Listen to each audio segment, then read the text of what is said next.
Thank you, Debalina. Good evening, everybody, and welcome to our weekly ICA webinars. A great pleasure to have you all here, which is on markers and genetics anesthesia, bench to bedside.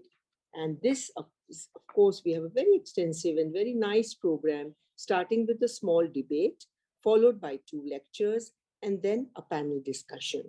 And to moderate all these, of course, we have Dr. Anju Grewal, whom you all know so well. You all know her so well. She is a professor and head Department of Anesthesiology at AIIMS at Bhatinda in Punjab, after staying for a very, very long time in Ludhiana in the Dayanand Medical College. She is an ardent teacher, and she has got so many publications and so many interests, especially obstetric anesthesia, medical education, pain management. I know she is in the ethics committee and also in the redressal committee of the complaints of the patients. And she has a whole lot of publications, more than 100 publications. She has been the secretary and vice president of so many societies. So it's a great pleasure and great honor to have Anju with us to moderate this session. So Anju, I'll just hand over this webinar now to you for your moderation. Thank you so much. Thank you so much, ma'am, for such great and kind words. It's indeed an honor to be moderating this esteemed session of the Indian College of Anesthesiologists. And with this, I also am very happy and proud to introduce the Department of Anesthesiology at AIIMS Bhatinda, who's doing great work up here. So without much ado, I would like to proceed with the proceedings. But before I go on, the thought basically came on to us to talk on this topic is because we all know that there has been exceptional progress in the field of molecular biology and pharmacogenetics. And I think it is time now that we use that, those advances to further our safe anesthesia administration and recovery and good outcomes to the patient. And the best way to start off and kickstart this is to have a vigorous debate on a topic that has been, ranging up and tickling our minds for many decades now, I would say. And for that, I would like to invite Dr. Rakesh Garg. Dr. Rakesh Garg, as we all are aware, he is currently taken over as the chief editor of the Indian Journal of Anesthesia. We are honored to have you. He's a professor at AIIMS, New Delhi, in the Department of Anesthesia, with his keen interest in onco-anesthesia, airway research, cancer pain, and palliative medicine. I believe he's the right person to talk to us on anesthesia and tumor metastasis, regional versus inhalational, and ongoing invigorating debate. Yes, indeed. And he would be talking to us in favor of the regional for tumor metastasis. How does regional play a role into that? Followed by will be Dr. Navneh, and we'll introduce her as the pro talk finishes. Over to you, Dr. Rakesh. Thank you so much for kind words, ma'am. And I'm sure you are the mentor for many of us. We have grown up listening to you and learning a lot from you. Thank you so much for the kind words. So when we talk about the cancer surgical procedures on the perioperative care, yeah, a lot of buzzword is coming up, which are with regards to the anesthesiologist, the culprit for having some chance or some possibility or some contribution towards the cancer recurrence or cancer metastasis. I think next 30 minutes or so, let's see how can or is it a real possibility or what we can do for it. So we all know that the onco anesthesia is emerging as a separate specialty because the perioperative management with regards to the anesthetic technique or outcome of an onco surgeries, they are definitely different, and that's why we need to have more focus on the understanding of the cancer profile. And we know that there are many phases of cancer. When we talk about perioperative care, we are talking about so many aspects, and metastasis is one of the aspects that we are always concerned with. And that's why we need a different approach. And that different approach is primarily just not for the surgical resection of a tissue, which is a pathological tissue, but we are also concerned that something, a buzzword is coming, riot, return to intended oncologic treatment. These patients should come back to their normal life with quality of life, with receiving the therapy, with prolongation of life along with the quality. And that's why we need different approach. But there have been a couple of articles which are being published almost for the last 15 years. Something started in 2008 and 9 that the cancer recurrence can happen because of our perioperative care in these patients. And the evidence is being putting up on started from hypothesis. Now we have certain literature which mention that our perioperative care can influence the risk of cancer recurrence, sometimes on a positive note that is beneficial, reducing it, but some aspects can lead to a detrimental way that it leads to the cancer recurrence. Once we understand that why this metastasis happens from a cancer, I think this is a simple pathology. But yes, the small amount of cancer cells get detached from the primary tumor. And there is also a phenomenon of angiogenesis, which usually happens in these cancer areas. They are more vascular because new angiogenesis happens.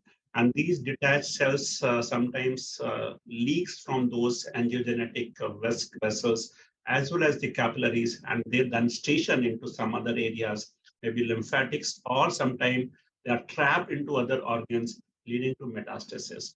So this means in this whole cycle, which I've just mentioned, our perioperative care will be influencing these steps, and hence there could be a possibility of mitigating it, or we can increase the chances of cancer recurrence. And that's why these all articles started. And this is one of the very new articles where they have talked about various steps. So when we talk about the perioperative care, we talk about various phenomena that happen. And during this phenomena, I may not be going to detail. This is a good article. I will suggest all the postgraduate students, they can go through it and they can understand that if we want to have a good technique, what all things needs to be looked for. So these are what direct and indirect effects of the tumor cell survival and what mitigating effect we can look for. But in brief, what you think is when we do a surgical procedures, they could be spread because of the settling, because of the inflammatory response, because of the tissue hypoxia. And these are the commoner things that will happen, leads to metastasis. And we know that many of these will be influenced by the care that we provide, apart from the surgical insert, but whatever care we provide, they will be. And not only this is aspect of the intraoperative period, but they all start before the surgery and they continue even after the surgical procedure, though the impact is more in the immediate intraoperative and maybe immediate postoperative period, but they continue. And this whole factors, when we talk about now, comes into two different subsets. So we'll say general anesthesia and regional anesthesia, and that is what people are putting up. And if I try to put it, the whole potential factors that can affect is, yes, regional NGA is one of the components. Obviously, there are many. We may not be discussing all those aspects. But when we talk about this cancer recurrence, the various drugs are also included that can lead to the occurrence of it. And the opiate is one of the main culprit, which is proposed to increase the risk of cancer recurrence. So that's why when we start thinking of the various techniques that can decrease the cancer recurrence, yes, regional anesthesia is one where we usually think of providing the good pain relief by these factors, but in cancer patients, we have to think beyond the pain relief that these blocks provided. And now the various research has come up. I may not be going to detail, but just to have an impress upon you that there are many literature starting from the retrospective analysis, but there are sufficient randomized control trial also where they have used the regional blocks alone or regional blocks along with general anesthesia. And they have realized that there was reduction in the cancer in these patients who have received any amount of regional anesthesia. So this means based on this various literature that are available to us, the reduction has to be reduction has been from say 10 to 20%, even up to 60%. So that's a big number where we can say that regional anesthesia is protective of the tumor metastasis.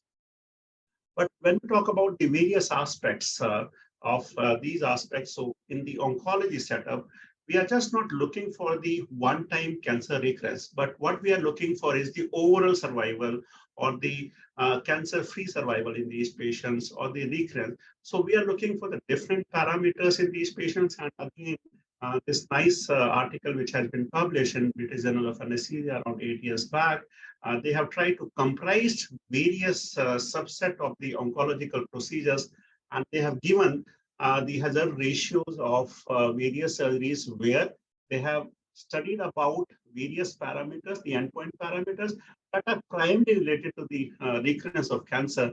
And they have found that majority of these studies, there was positive, that is beneficial effect of using the regional blocks in these patients in preventing the cancer.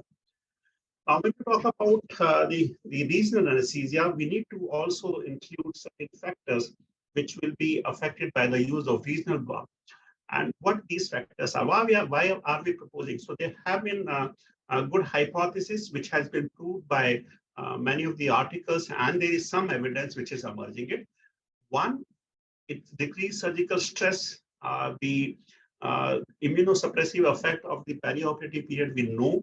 And when we are using the regional blocks, this immune modulation or immune suppression effect is not much with the regional block as compared to the GA. Also, there are certain drugs like opiates and volatile anesthetic agents, which has been found to have immunomodulatory effect inside the body. And I showed you the cycle in the beginning, how the metastasis happen. So certain of these steps are influenced by these drugs. And when we use regional block, there's a reduction in the requirement of these agents, which are considered as culprit for increasing the cancer recurrence. Now, when we say pain management, say opiates increases the cancer recurrence, so we cannot avoid the pain management. And pain itself is one of the factors which can increase the cancer recurrence. And the other which has emerging in last 3 to 4 years is that the local anesthetic effect itself, local anesthetic drugs itself has anti-cancer effects, and people have started using from the infusion, intravenous infusion also. But when we give for a nerve block, some amount will be absorbed in the body. So probably that anti-cancer effect is also there. And obviously, it will lead to the suppression of various inflammatory markers, which again is a potential reason for increasing the cancer recurrence. And there are many cancers which has been found to be beneficial by the use of regional, including breast, prostate, ovarian, laryngeal, melanomas, and various GI cancer also. There's a sub-list of cancers which has proved that the use of regional anesthesia in these patients will have less amount of cancer recurrence. Now, when we see the theoretical framework, this is what I started with the cycle in the beginning, but when I translate into the effect of these drugs, it has been seen that various intraoperative factors, and in addition to the use of various drugs that we use it, will have effect on each of these cycles of the metastasis. And that's why when we try to compare both those aspects, on the left side, you can see that general anesthesia will not have much of the effect on the protective part of various steps that I just shown you, which will possibly lead to cancer recurrence. But when we use regional anesthesia, majority of these effect will be obtended, and they will have positive effect, that is the effect which will decrease the chances of cancer recurrence. The immune system is maintained, the pain management is better, the release of inflammatory markers is reduced, and that is what we want in these patients, and hence the chances of regional use of regional anesthesia promotes preservation of the various homeostasis mechanism in the perioperative period of these patients, and hence when we use GA, it promotes cancer recurrence, but when we use regional, maybe with general anesthesia, it promotes control of minimal residual disease, which is one of the commonest factors for cancer recurrence. And this again, if you see the crux of all the drugs, because majority of cancer patients are major surgical procedures, so we'll be using a combination of regional and GA. Again, the effect that can lead to the increased cancer recurrence are mitigated by regional blocks, and that's why we need to look for the effect that is protective for these patients. Again, this has been again proven in a very recent meta-analysis, which is though in animal models, but majority of studies, if you see here, the overall local effect, overall the effect of regional blocks in these patients, they were more favoring of preventive as compared to general. So initial, the upper ones, almost around 15 studies, they are either neutral, but they are little towards increasing recurrence as compared to the local blocks or the regional blocks, which are protected. Again, a good interesting article where they have mentioned about and they have tried to put the inhibitory factors and the promoting factors of cancer recurrence. So if you see that the regional block is one of the inhibitory factors for promoting the cancer cell proliferation, metastasis, and recurrence. So that's why we need to be using these blocks as compared to, if you see on the left side, they're all factors that we use for general anesthesia or volatile-based anesthesia where they promote cancer recurrence. Now, this is what I'm mentioning about. The local anesthetic provides effective inhibition of pain signal, but they have also been found that they have direct anti-tumor effects. And we have done 2 studies where, again, we found, though we are observing them, but the effect on the release of inflammatory markers are much often and they are much better placed in these patients. So the benefits of regional anesthesia in reducing cancer recurrence have some theoretical basis, and we have supporting evidence from the literature. And we can very solidly say that based on all those literatures that we have, which have used regional anesthesia block, the impact is too much. And when we plan our perioperative care of these patients, you can see very nicely in this chart. So it's always a prehabilitation, drop, and rehabilitation.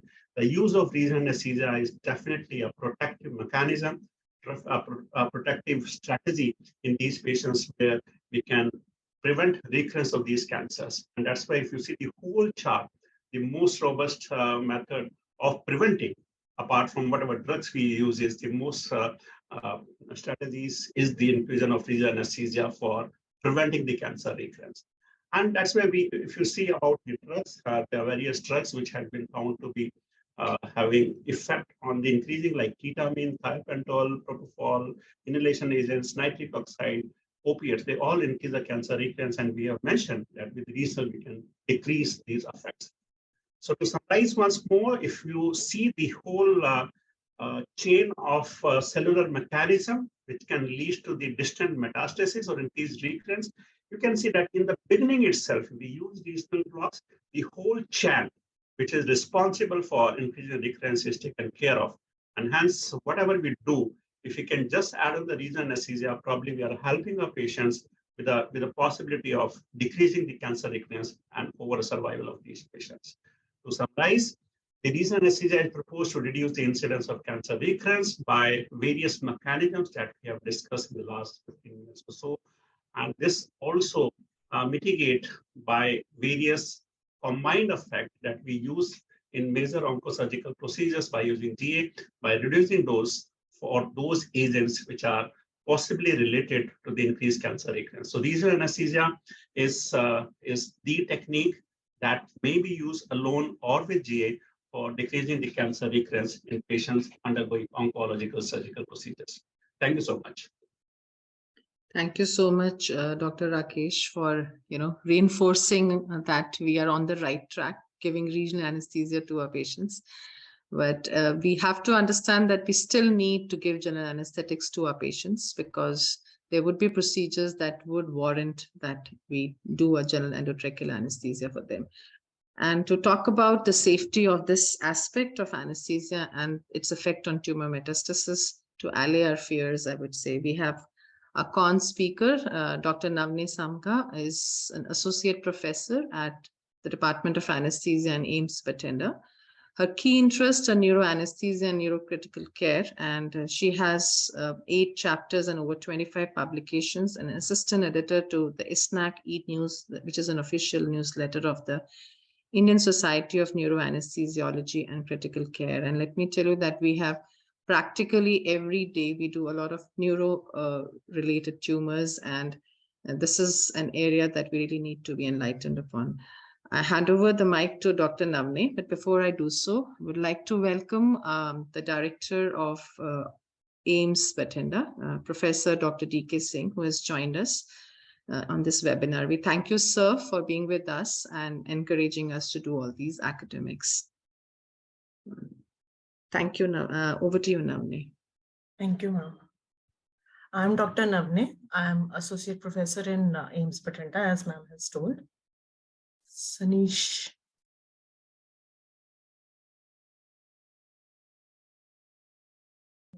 So I'll be speaking on anesthesia and tumor metastasis, regional versus inhalation. So I'll be speaking in favor of inhalational agents.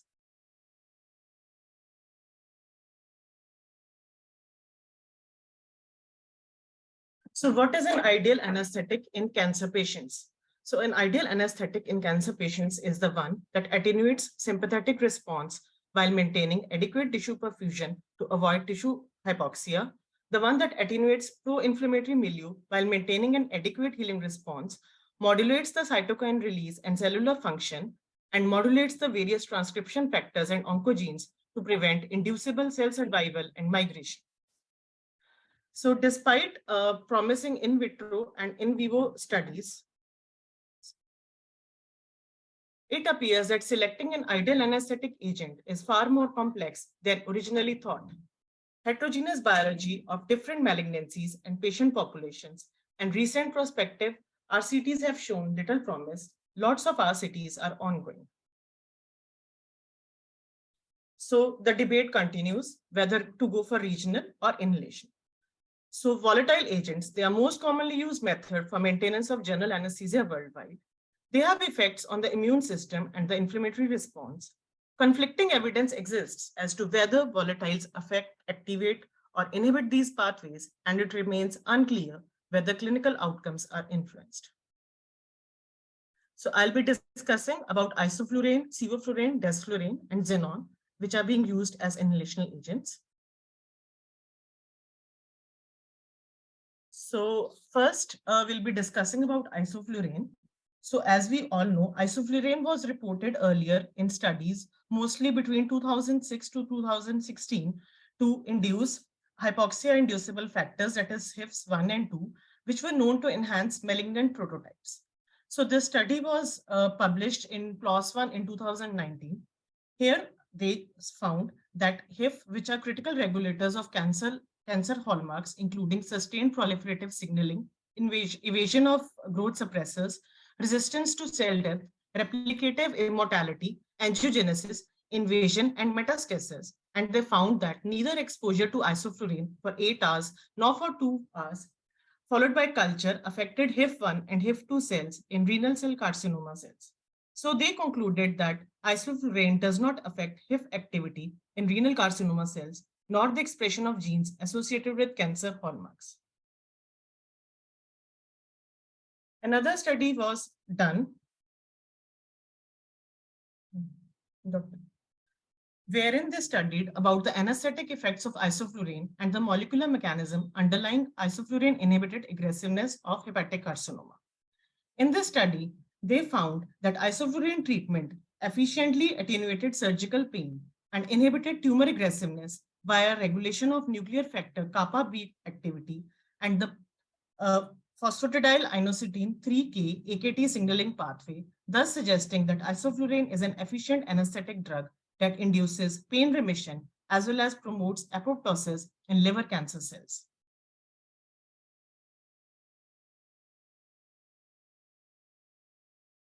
Next study was done in colorectal cell cancer, wherein isoflurane was found to suppress proliferation, migration, and invasion and apoptosis in colorectal cancer cell patients by targeting microRNA 216. They concluded that isoflurane, which is a promising drug for colorectal carcinoma, so isoflurane, which is a promising drug in colorectal carcinoma, may suppress malignant biological behavior of tumor cells. Furthermore, microRNA 216 is an underlying target of isoflurane, and thus isoflurane has also thought to be used for treatment of colorectal treatment. Next, coming to the role of sevoflurane. Sevoflurane has been found to inhibit invasion and migration of lung cancer cell by inactivating the P38 MAPK signaling pathway. So a significant inhibition of cell invasion and migration was found in A549 cells. This is an in vivo study where they concluded that the anti-invasion effect of sevoflurane on A549 cells was associated with a downregulation of both MMP2 and MMP9 expression, while the anti-migration effect was associated with a downregulation of both FASN and ezrin expression. These effects could occur partly as a result of inactivation of the P38 MAPK pathway, which was involved in cancer progression. Next study was again done using sevoflurane in lung cancer cells and microRNAs. Here they found that 3% sevoflurane can significantly increase the apoptosis rate of A549 cells, which may reduce the spread of cancer cells caused by operation. Sevoflurane disturbed the expression of the microRNAs that regulated apoptosis. Another study was done using sevoflurane in Lewis lung carcinoma cell proliferation. They also concluded that sevoflurane 2 volume percent exposure could promote proliferation of LLC cells in vitro environment, but it may not affect the proliferation of the LLC cells in vivo environment. These results suggested that in vitro studies on the effects of anesthetics on cancer may differ from that of in vivo or clinical studies. Next study was done using sevoflurane in glioma cells. Here they found that compared with the control group, sevoflurane inhibited the migration and invasion of U25 cells in a dose-dependent manner. This U25 glioma was a cell line used in this study. Here they did a molecular analysis which revealed that sevoflurane increased the expression of microRNA 637 and decreased the expression of AKT1 and phosphorylated AKT1 in a dose-dependent manner.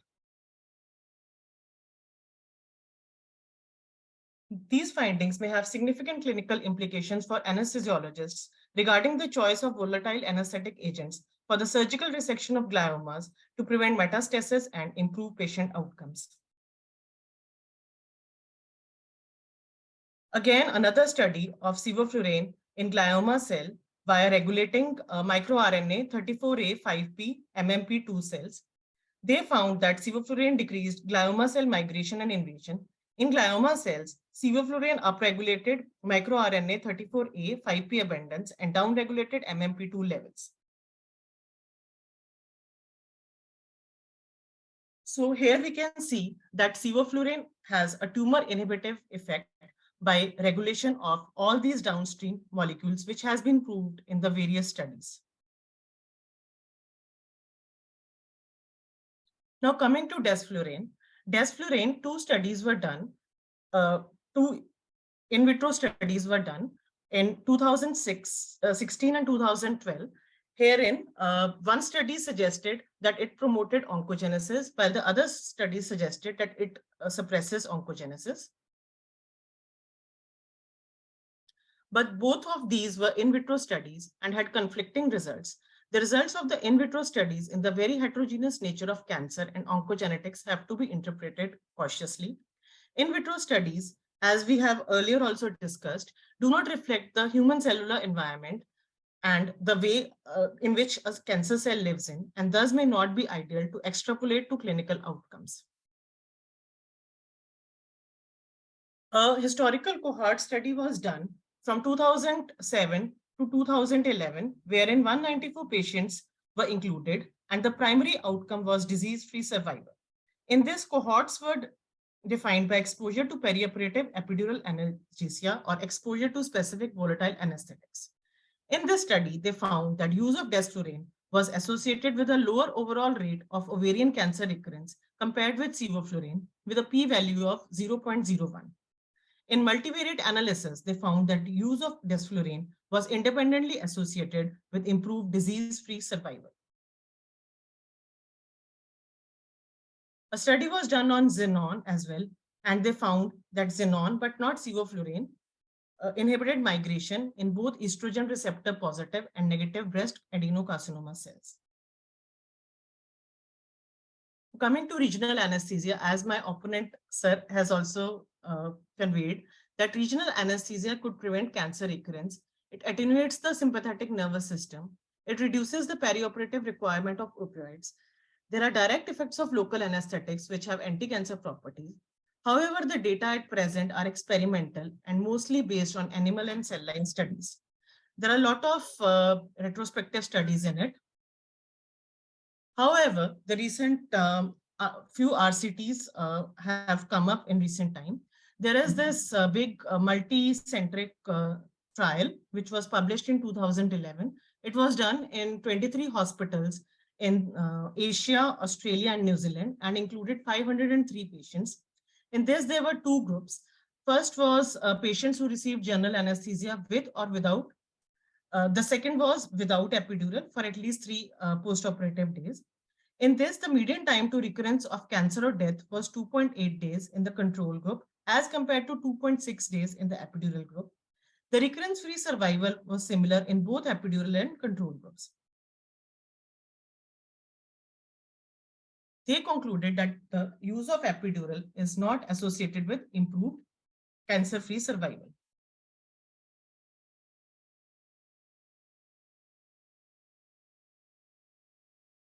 Another randomized control trial on the recurrence of breast cancer after regional or general anesthesia. They also found that among women assigned regional anesthesia analgesia, 102 recurrences were reported compared with 111 recurrences among those allocated general anesthesia. They concluded that regional anesthesia analgesia, that is paravertebral block and propofol, did not reduce breast cancer recurrence after potentially curative surgery compared with volatile anesthesia, that is sevoflurane and opioids. Clinicians can use regional or general anesthesia with respect to breast cancer recurrence. So I would like to conclude by saying that recent in vitro and in vivo studies have established the safety and extended role of inhalational agents in oncosurgeries. Most studies are needed in order to definitely recommend regional versus general anesthesia for any given malignancy or patient population. It should also be noted that a majority of oncosurgical surgeries still require general anesthesia in order to be feasible and safe.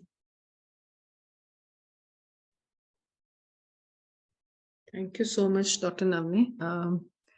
I would Sorry for the technical glitches, it got stuck. We understand. Dr. Rakesh, would you like to rebut? I'll give you a minute. I know we are running a little ahead of time, but yeah, Thank you so much. Thank you so much, ma'am. I think she has presented nicely, but the only thing is the confusion was a little more biased towards her topic. So I think we have to have a balanced decision. I just mentioned that regional is effective, and GA is having some contribution to the cancer recurrence.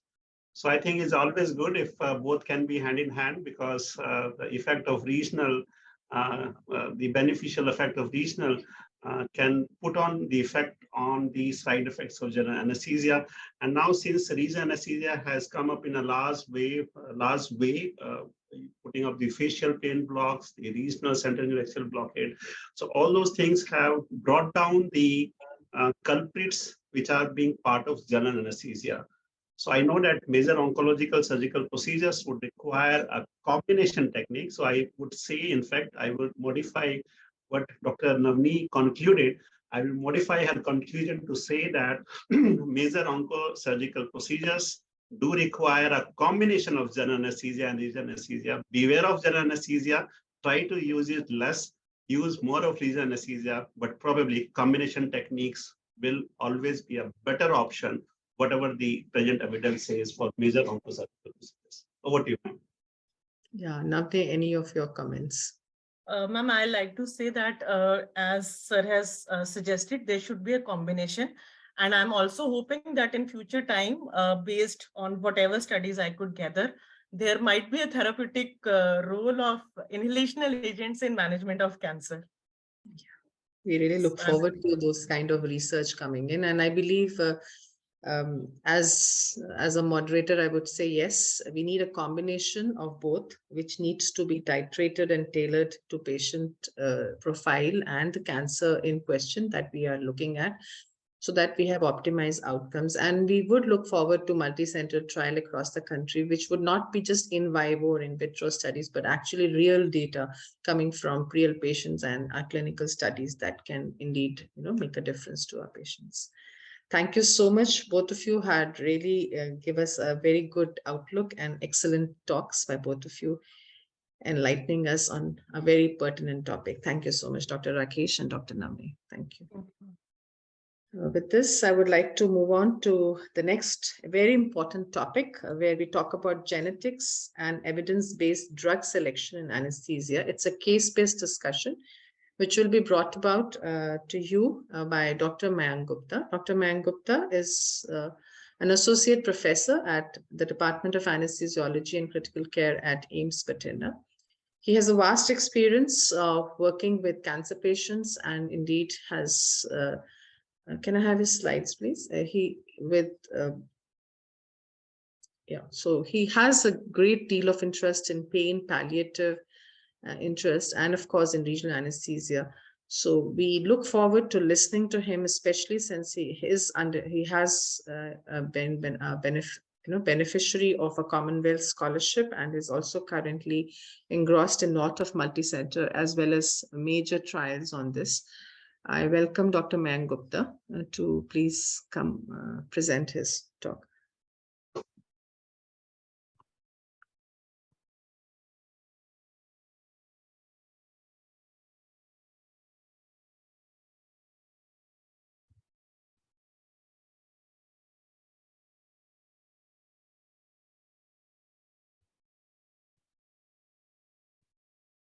So till the time Dr. Mayank Gupta gets his slides on board for us, I would like to tell you all that it was his choice of topics that we are today, witnessing. And we, of course, had great inputs from Dr. Rakesh, Garg, and my entire faculty. Of course, the stalwarts at ICA guided us all throughout to present to you on this very pertinent topic. So over to you, Mayank.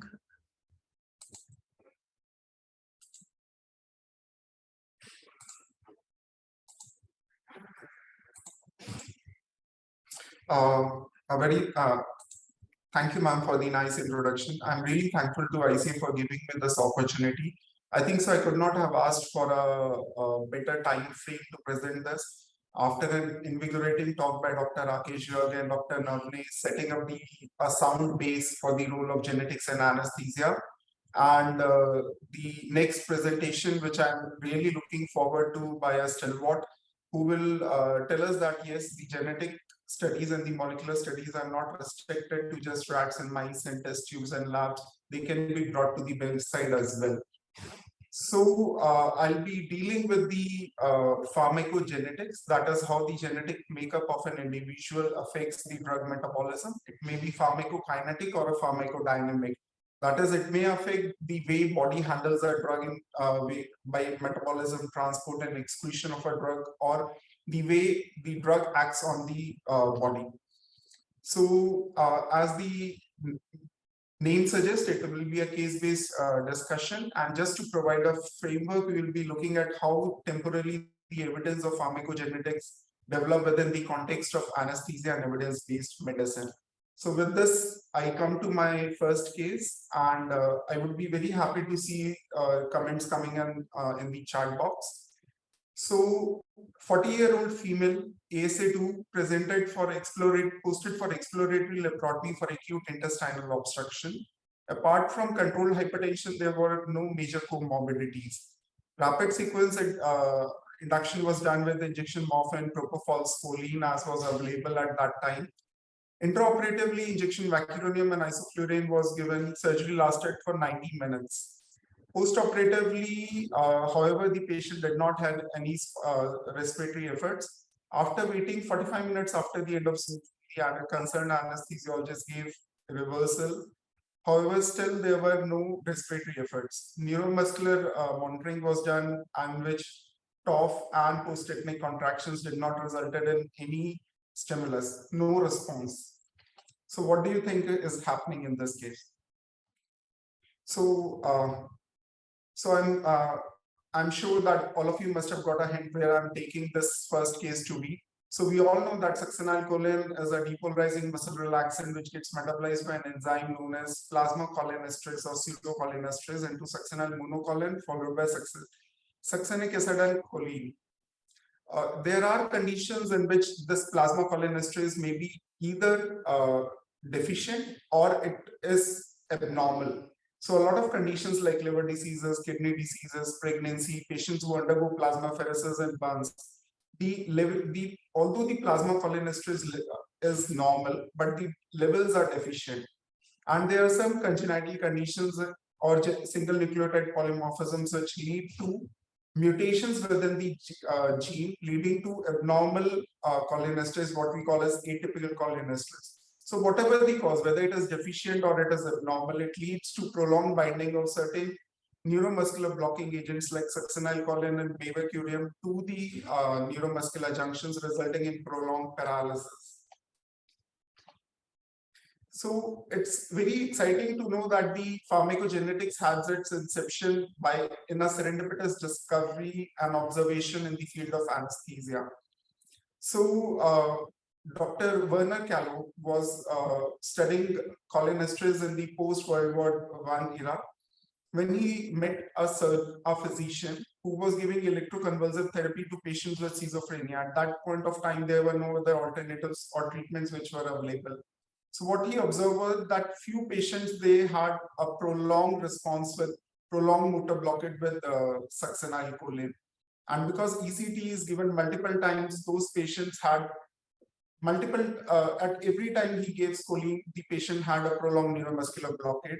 So this he was discussing with Dr. Callow during a conference. And so with this, they saw, they took the blood sample of the patients as well as the parents. So this, what they observed was that the levels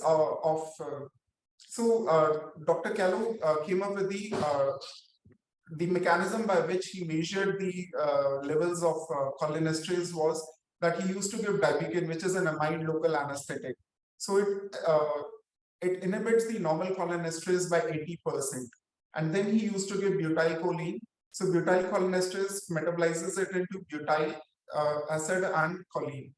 However, the patients who had a prolonged neuromuscular blockade with succinylcholine, he saw that the Dibicin number was less. That is, the butylcholine was not getting metabolized properly. Whereas when he took the blood sample of the parents, although the metabolism with butylcholine was less, but it was not as less as that of the patients. So this was, succinylcholine was the first drug whose metabolism was shown to be affected by genes displaying Mendelian pattern of inheritance. This was, so based upon his discoveries in pharmacogenetics and choline, he wrote the landmark book in pharmacogenetics, that is the hereditary and the response to the drugs. His findings were soon proven by another group of scientists, Lehman and Evans, who took the blood sample of 12 patients and their parents and showed that the abnormal or atypical cholinesterase polymorphisms had an autosomal recessive pattern of inheritance.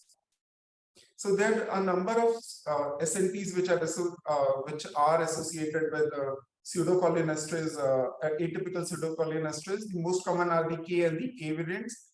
The heterozygotes, they have a prolongation of effect of succinylcholine up to 30 minutes, whereas those who are homozygotes for the atypical cholinesterase, they have prolongation up to 2 hours. So with this, the history comes very important. When we are asking the patients that, it's very important to elicit the history of prolonged recovery after anesthesia, ICU stay, and mechanical ventilation. One should have a high index of suspicion because atypical cholinesterase is not that uncommon.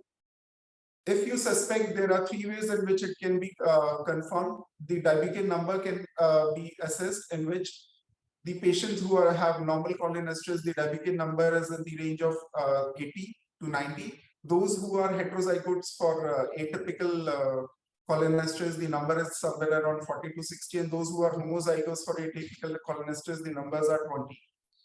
You can get a plasma cholinesterase levels. The normal is 4,000 to 13,000 units per ml. Or you can get a polymerase chain reaction to see the single nucleotide polymorphisms which are leading to atypical, which are associated with atypical cholinesterase. If a patient develops a prolonged neuromuscular blockade, the management is usually symptomatic, that you continue with the mechanical ventilation until spontaneous resolution of neuromuscular blockade occurs. However, it is important to have a repeated evaluation of motor function with a neuromuscular monitor, continuous sedation till the motor function comes and the patient is on ventilator. In some cases, fresh frozen plasma may be given if the effect is too much prolonged. It's very important to avoid offending agents like scoline and mivacurium in patients who have a history of prolonged recovery after anesthesia. And the family members of the individuals who are diagnosed with atypical pseudocholinesterase should be encouraged to undergo testing so as to see whether they are heterozygous or homozygous for cholinesterase. So this was a systematic review which was published in Anesthesia 2019, coming up with a beautiful flowchart to see to guide us that what to do when we suspect a genetic deficiency in butyryl cholinesterase, or we suspect that the patient might be deficient for butyryl cholinesterase. In patients in whom we suspect that yes, they are homozygous variants of atypical pseudocholinesterase, it should be avoided. Succinylcholine and mivacurium, other modes of anesthesia like regional anesthesia or other non-depolarizing muscle relaxant should be used. If we suspect that the patients are, if we know that they are heterozygous, ideally scoline and mivacurium should be avoided. However, if they have to be used, it has to be used in a reduced dose. So throughout my presentation, I'll discuss the 5 things with the pharmacogenetics and in anesthesia teaches us. The first is be inquisitive. Had Dr. Calvo not been inquisitive enough to find out that why the patients are behaving abnormally to scoline, this important discovery would not have been made and the pharmacogenetics would not have been come up. So day in, day out, we see so many patients who behave not as per the usual standards to a drug. So it's very important to find out that why the patient is, why we are seeing this pattern. With this, we come to the case 2. It's a 21-year-old male who underwent a road traffic accident followed by fracture right fibula and tibia. Family was more concerned about the anesthesia than the fracture. They gave a history that the 10 family members had died during or soon after anesthesia. Any comments, any suggestions?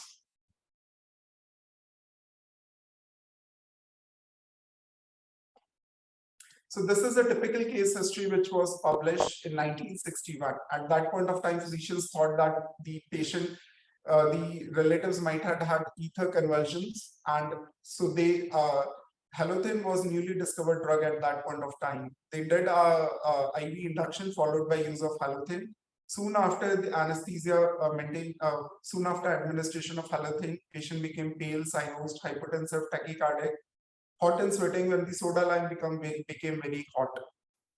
So I'm pointing towards a fatal disease known as myasthenia gravis.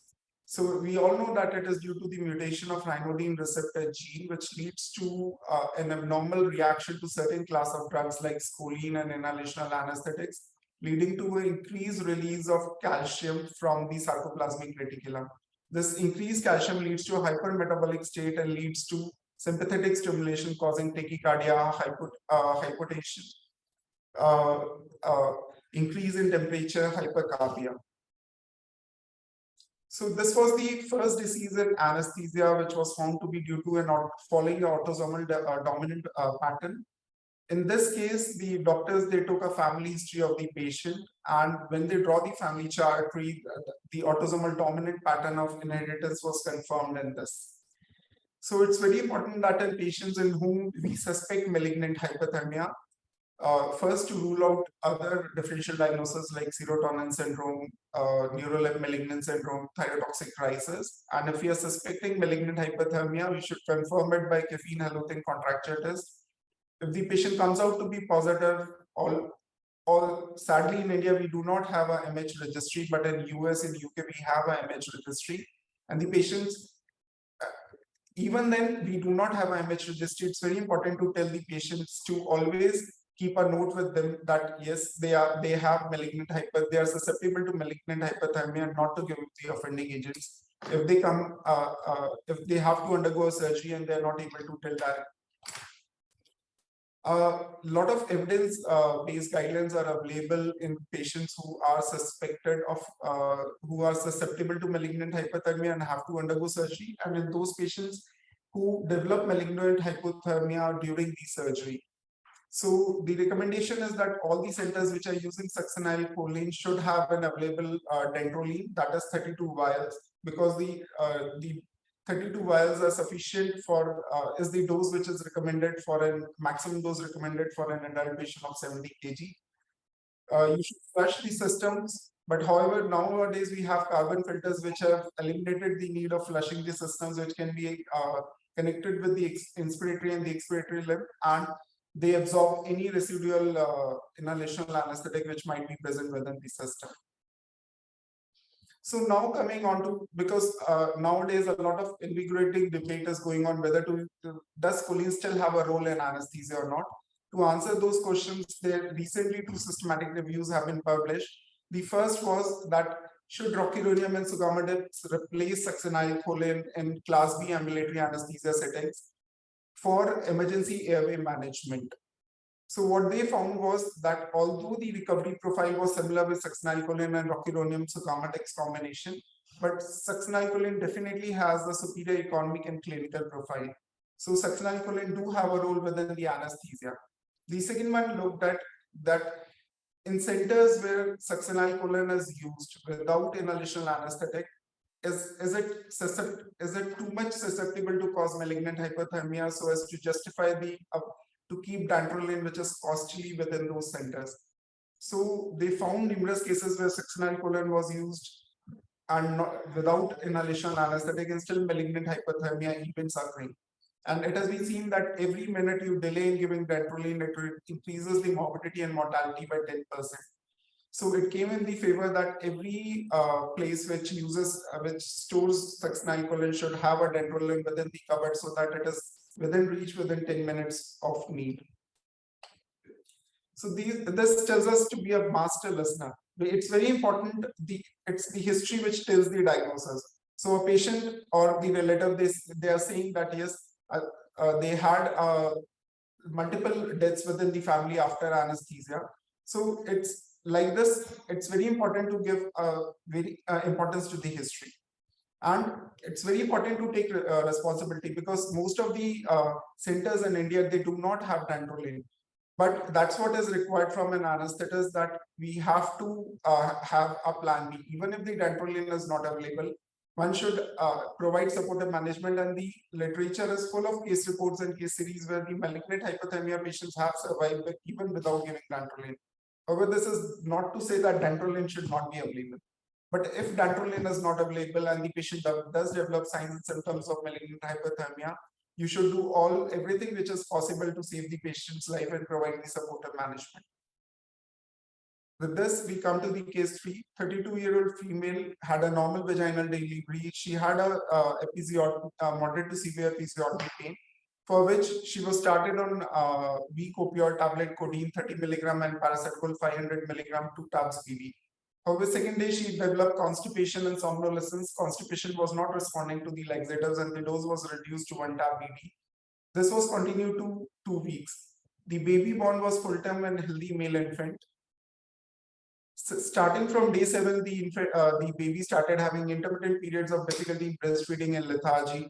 Although the baby regained the birth weight at day 11, however, was found dead at day 13. We all know that codeine is a prodrug which gets metabolized to morphine by OD methylation by a cytochrome P450 enzyme known as CYP2D6. Not all patients, they have the same level of CYP2D6. We have SNPs which occur within which leads to formation of the enzyme CYP2D6, so that the patient may have multiple alleles of a functional enzyme, which we call as ultra rapid metabolizer or extensive metabolizers. That is, they have more of CYP2D6, which leads to more of codeine getting metabolized to morphine, and hence chances of toxicity. Whereas on the other extreme, we have patients who in which CYP2D6 may be inactive, and the codeine does not get metabolized to morphine, and hence they do not have any effect with codeine. So postmortem analysis was done in which no anatomical abnormality was found in the baby. Serum morphine concentrations were found to be 17 nanograms per ml, which were too high. Since the baby was feeding poorly, the mother had stored blood, the breast milk on day 10, in which morphine concentration was found to be very high compared to what had been if a mother is on 60 milligram of QID. Genotyping for CYP2D6 was found, and she was found to be a ultra-rapid metabolizer, whereas the maternal grandmother, father, and the infant who died were found to be extensive metabolizers, and hence leading to toxicity of morphine and respiratory depression following it. So the pharmacogenetic consortium on cytochrome P2D6 genotype and codeine therapy, in their recommendations, they have said that the patients who are ultra-rapid metabolizers, extensive metabolizers, or poor metabolizers, not only to avoid codeine, but to avoid its congeners like oxycodone, hydrocodone, and tramadol, which gets metabolized by cytochrome P2D6. So it's very important to pay attention to each and every detail. Had they suspected it before, when the child was having intermittent difficulties in breastfeeding and the mother had constipation and somnolence with the codeine, and had it been stopped timely, then there is a chance that it could have been avoided. Secondly, if you are suspecting because the patient to be ultra-rapid metabolizer or extensive metabolizer, it's just that there is more of codeine is getting metabolized to morphine. So, and if the respiratory depression does set in, naloxone should be available and should be administered. Now coming on to case for 68-year-old male, left-sided B3 trigeminal neuralgia. The drug of choice we all know is carbamazepine, which was started at 100 milligram TID. By day 4, patient had a massive oral rash and bullae on the cheek, neck, forearm, and leg. Day 5, patient got admitted in the emergency with painful crusted erosions on multiple sides of the body. Nikolsky's sign was positive. Nikolsky's sign is that the skin on the upper skin on pressure gets separated from the lower layers. Skin biopsy was done, which showed that there was dermal necrosis, lymphocytic infiltration within the dermis, and subdermal bullous formation. On 8th day, the desquamation had happened and the patient was improving, so was discharged home. 2 weeks after, the patient underwent radiofrequency ablation, which is the intervention of choice for trigeminal neuralgia, and had a complete pain relief 2 weeks after. So this there is in the last decade, a lot of evidence is built up that there is an HLA-B mutation, that is HLA-B star 1502, which if positive, the patient has susceptibility to develop Stevens-Johnson syndrome and toxic epidermal necrolysis, which is which has a high morbidity and mortality if it develops. An Indian population has been found to have 1 to 6% prevalence of this LE. So this is a real life example which came to which I have personally seen when I was studying abroad. So it's very important to be resilient. It's whenever we see any complication, we get afraid to treat the patient after that.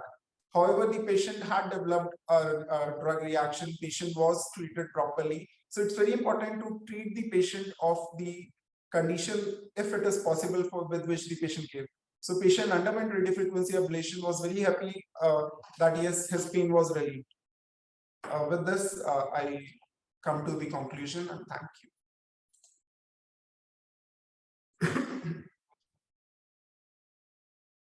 Thank you so much, Dr. Mayank. Indeed, an excellent talk and an eye-opener. It takes me back to a point in time where there have been a spate of, cot deaths happening in children, especially neonates and infants, of mothers taking codeine and been giving all these kind of prescriptions. So we really need to be wary and look at our patients in detail. And with this, I hand over the mic to you, Dr. Mayank, to introduce our next speaker, a stalwart in genetic profiling and looking at markers so that they indeed bring us back to from the bench to the bedside, and we can use them to a clinical practice. Over to you, Mayank. Can we have the present slide, please? I'm really thankful to Dr. Anjana for accepting this invitation and enlightening us with her lecture. It's always a pleasure to listen to her. She is a stalwart in the region and in the country in the field of molecular genetics. And she has a number of research grants from ICMR and other accredited bodies to her name. She's a professor and director of R&D cell at Central University of Punjab and has numerous publications. She has numerous book chapters and books to her credit. Without further ado, I would hand over the stage to you, ma'am.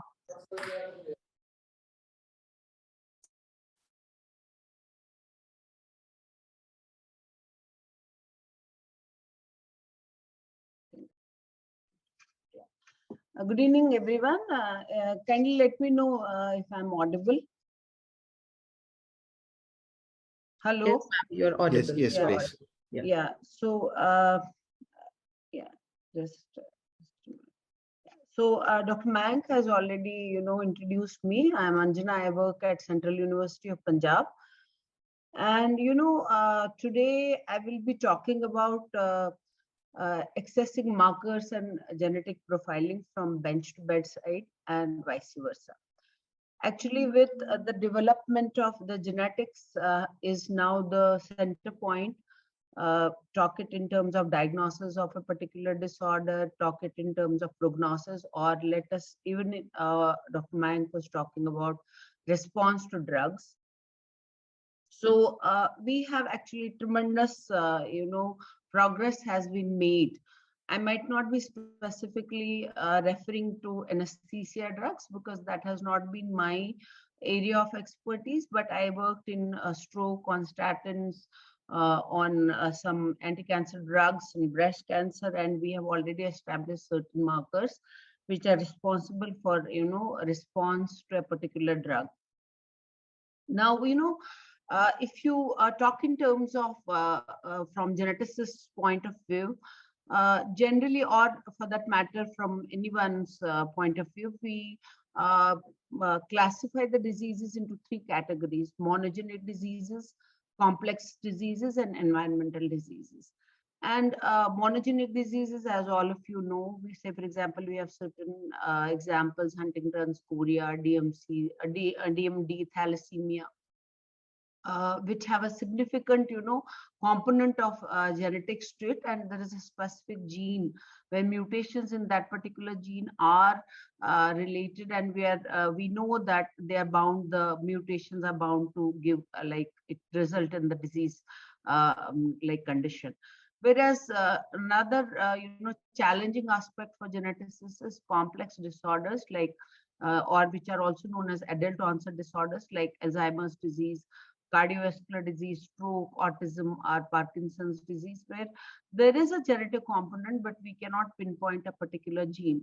There are a number of genes involved in the development of these disorders, involved in various pathways, and definitely environment.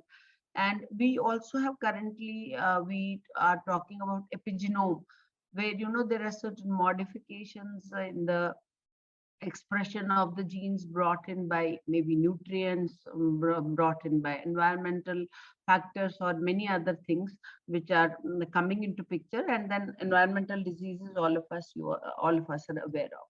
Now you can see that, when we talk about single gene disorders, we have mutations in a particular gene, and say, for example, here you can see, and specifically there's a very little component. But although we are also entering in an era where people are talking of modifiers, where, one individual and another two individuals bearing the same mutation, it does not result in the same phenotype or severity. So there we are also trying to discover modifiers which influence the expression of the genes. And at the same time, complex disorders are very, you can see here, so many genes under focus and mutations in different genes, very difficult to pinpoint a particular gene and say that this is responsible for the disease. Now, as Dr. Mayank was talking about pharmacogenomics, If you talk in terms of, say, for example, comparing your composition of DNA and mine, our DNAs differ only by 0.1%. But then if I ask a question that does it make a difference? Yes, it does. Because 0.1% difference, it translates into 3 million separate spelling differences in the genome of 3 billion bases. So that is a huge difference in terms of, percentage and, translating those into spelling differences. We know that DNA is composed of 4 bases, adenine, thymine, guanine, and cytosine, and those minor changes do make a significant, influence. They are involved in disease susceptibility, prognosis. People were talking about even the different kinds of RNAs, like microRNAs. Nowadays, we have a lot of that comes under epigenome, where these differences, from one person, because microRNAs are also they are also encoded by the genes in the genome, although they don't get translated into a protein. Other genes express themselves because out of most of the genes which are present in the genome, we are not still aware of the function of many genes. Now, I'll just give you like where we are currently in terms of diagnosis and, taking it from bench to bedside. We know, for example, the gross abnormalities in terms of chromosomes, numbers. We have like a simple karyotypic analysis where you can identify a Turner syndrome, or you can identify any other trisomy. And to this, we are coming to also to the next level, which is called as molecular cytogenetics, where we have fluorescent in situ hybridization. Say, for example, here we have, these are the real cases we have analyzed. You can see very clearly Down syndrome with trisomy 21. And next level in karyotyping, which currently is available, is spectral karyotyping, because this kind of a karyotype does not tell us if there are alterations or there are translocations where small changes, one chromosome fragment, it comes out and somewhere else. So there is another technique available currently, which is called as spectral karyotyping, where you have, say, for example, this is also a case of primary amenorrhea which we have detected, and we have seen that there is a translocation between 2 chromosomes, and which is quite evident by the color change, because we also have currently what you call it as a chromosome painting. Each chromosome can be given a different color. And we know Philadelphia chromosome translocation, a specific genetic abnormality in chromosome 22 of leukemia cancer cells, and you can see that there is a specific translocation of these 2 markers, BCR and ABL. They come together and result in the Philadelphia chromosome that is responsible for, that has in case of particularly CML cells. This also can be detected by FISH. You can see that there are clear 2 signals where you can see that BCR and ABL, you can see 2 color signals clearly telling us that they have come together on the same chromosome, although they are located on 2 different chromosomes. And with the head after in what is called as the Everest of modern biology, scientists around the globe have come together to unravel and record the entire set of human genome instructions, which we have unraveling of human genome, and the sequences of all these genes are available in publicly available databases housed in Europe, Japan, and USA. And currently, after that, we have entered what we call it as the era of omics. It's not only genomics. Dr. Mayank was talking about pharmacogenetics. Now we have come to the era of genomics. We don't look at specific genes separately involved in pharmacokinetics or pharmacodynamics. We look at the entire landscape of the genome and see what are the changes. Similarly, we can also, as another speaker was referring to, certain microRNAs, changes in those microRNAs, and then specific upregulation or downregulation that can be done by transcriptome. We can also analyze the metabolome or the proteome, and also epigenome. So we are now currently at a we use an integrated omics approach to address any issues of the patients, because there might be many markers, as it was talking about modifiers and others, which might not be evident by looking at one gene or alterations in one gene. So therefore we have, this is also known as, when we apply certain machine tools, bioinformatic tools, we call it as systems biology approach. So we know that genetic disorders, they are responsible for childhood mortality, stillbirths, and ongoing disability. And single gene disorders, they are extraordinarily diverse. If you look at them, they might look, when you look at them separately, that they're quite rare. And we are also currently focusing on the rare disorders, where you have gene changes, and we might not be aware of many diseases where changes in specific genes, they are giving rise to these monogenic disorders. So that's another aspect which is being addressed using the current omics technologies. And for example, previously I have worked with almost 5,000 patients affected with thalassemia and sickle cell anemia. We used to use HPLC and other approaches. And I have also, developed it this based on reverse dot plot. We have, based on these data of 5,000 patients, I have developed a specific panel where I can check 6 mutations which are very commonly observed. This was done in Andhra Pradesh, and there, you need not to go for genome level approaches everywhere. You can, narrow down and then be patient friendly and provide economic molecular diagnosis to the patient. So we have used around this technique has been, which is called as reverse dot plot. We used to delineate the mutations in almost 5,000 patients, and also providing them, counseling. This was one of the papers which was published on these. Similarly, Sanger sequencing Sanger sequencing is one of the most important technologies which is available with us, where short stretches can be analyzed, where we know where to narrow down.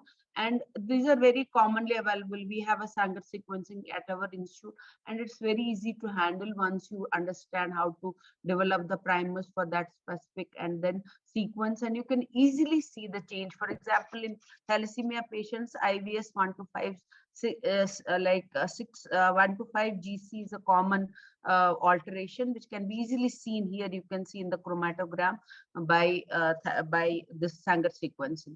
But Sanger sequencing has limitations. Maybe, say for example, we talk about another monogenic disorder, Duchenne muscular dystrophy, which is very common, and multiplex PCR is available with us to detect the deletions in various exons. But there, for example, there are approaches where people are trying to use next generation sequencing, and also confirmed by expression analysis, by looking at the mRNA levels, and also the protein analysis. So many things. For example, a splicing mutation in DMD was detected by I have worked with DMD patients also previously. We never knew that there might be a splicing mutation in DMD patients. So these things are being served up, and where you are not able to narrow down or zero down on the specific mutations which are already under focus, you can have many novel things coming up by using these novel technologies. And different types of next gen sequencing platforms are available. Generally, it is better to outsource, because these are white elephants. You cannot maintain these machines if the sample sizes are not too many. We can have whole genome sequencing done. We can have whole exome sequencing done.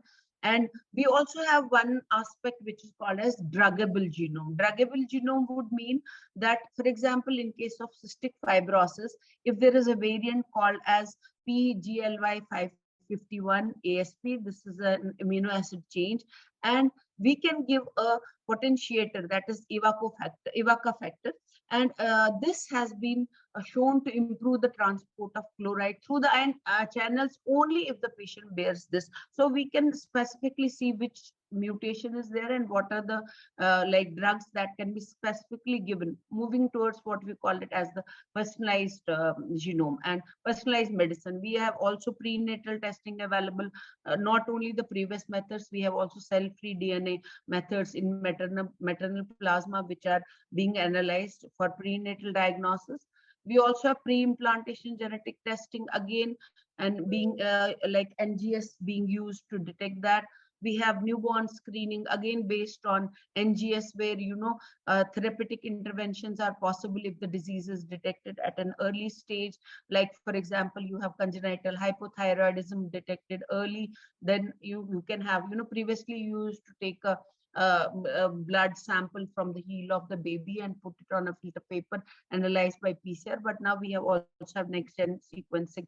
I've been working on stroke, and we have almost, it's a complex disorder, and almost 60 publications addressing different genes involved in different pathways, and also some of the genes which are involved in a response to aspirin and statins based on this. So now, I will talk a little bit about the personalized. I do not know whether I have a little more time to go ahead. Should I proceed? I think, ma'am, you can take another 3 to 4 minutes. And okay, yeah, I'll wind up. Yeah, so what is, he has already, Dr. Mayank has already talked about pharmacogenetics. This is a very, very important topic where, we cannot go by the previous methods clinicians used to do hit and trial. Give the same medicine, and then if it does not work, the patient comes back and then they, prescribe another one. We didn't know the details. But currently we have, say, for example, we did one study where we have zeroed down on certain alterations in thalassemia, especially, when they are giving deferriprone, and we have seen that there are certain alterations where people have to, look for these alterations in these patients, in thalassemia patients, when this drug is being prescribed. And CYP is one of the major, genes, which he was also talking about, CYP2D61. Star 1 is usually the wild type allele, and there are number of around 7 CYP genes in humans which are involved in, metabolizing drugs and having different responses to different drugs. And we have Star 1 is the wild type allele. We say Star 2, Star 3, Star 4, depending upon whether they are fast metabolizers or intermediate metabolizers. So some of the testing can be done by simple PCR RFLP method, but if you have no clue, then you have to go for a next-gen sequencing in order to find. And chips are available for pharmacogenomics, where all the genes involved can be, done. They can be sequenced, and accordingly, guidelines can be given to the patients. Anti-epileptic drugs, most of them in US come with a label that they have to be, the patient should be attested for certain alleles. So for example, here we have one particular patient who was given this phenytoin, and she showed many toxic these reactions because of this drug. And when she was analyzed, we found that she had CYP2C9 star 3, and then she had to be shifted to another drug. And once she was shifted from phenytoin to another anti-epileptic drug, immediately after some time, all these other reactions, they have disappeared. So he talked about a lot about pharmacogenomics and anesthesia, but let me tell you that we are still in infancy in this particular field. Although you can see in this table that many drugs have been shown, and the CYP enzymes which are involved, CYPs are the main metabolizing enzymes which are under focus, although transporters and receptors also need to be taken care of. So if we think that it is still happening, no, it has already happened. In 2003, Roche Diagnosis launched an ampli chip for CP415 US, and this is the world's first pharmacogenomic microarray for two genes, especially CYP2C19 and CYP2D6. Currently, we have various, there are many therapeutic approaches based, molecular therapeutic approaches, genome editing, CRISPR-Cas and all. I will not get into the details which are available to correct these genomic differences. So I think with that, I just would like to end up because the time is less, and discussing the applications of genomics, transcriptomics, metabolomics is very difficult in 15 minutes. So I try to at least give a glimpse of whatever we have available currently and where we are currently standing based on and I feel that definitely this goes to the bench side. We are in the era where you cannot survive without basic clinicians, basic researchers. We have to join hands together for the better patient outcomes and care. Thank you so much, ma'am. Indeed, an eye-opener and excellent talk by you. And on a lighter note, though I know we can look forward to working hand in hand with you to look at many of the fallacies that we find while we administer anesthesia. But on a lighter note, I believe we've got another partner in our crime. We are always bullied for things going wrong. So now we have genomics standing with us to tell us that things have gone wrong intraoperatively. Yes. Of course, we need to understand them so that we can improvise and do better. Of course, cost implications would be there, and we need to tailor them down to a population. So I would like to introduce our panel moderators who would then take the panel discussion forward. We have Dr. Jyoti Sharma, who's an associate professor here at the Department of Anaesthesia at AIIMS Bathinda. And then we have Dr. Anju Gupta, who is a professor at AIIMS New Delhi. We have two luminaries who have roped in 4 excellent panelists, all faculty from the Department of AIIMS and Bathinda. Would be talking to you on postoperative cognitive dysfunction. Over to you, Dr. Jyoti. Good evening, ma'am. Myself, Dr. Jyoti Sharma from AIIMS Bathinda. And I welcome Dr. Anju Gupta, ma'am, my co-moderator for the session. And she's a really inspiring personality in spite of being in a very in a post-operative state herself. She's here with us, and she'll give she'll be the main moderator for this session. Over to you, ma'am. Thank you, Jyoti. First of all, I would like to thank Dr. Anju Grewal, ma'am, Dr. Muralidhar, and entire Indian College of Anesthesia team for giving me this opportunity to participate in this panel and share my views on this esteemed platform. I would like to take this opportunity to also thank the organizers and congratulate them for this out-of-the-box topics which they have taken up, which are very, very pertinent in today's era.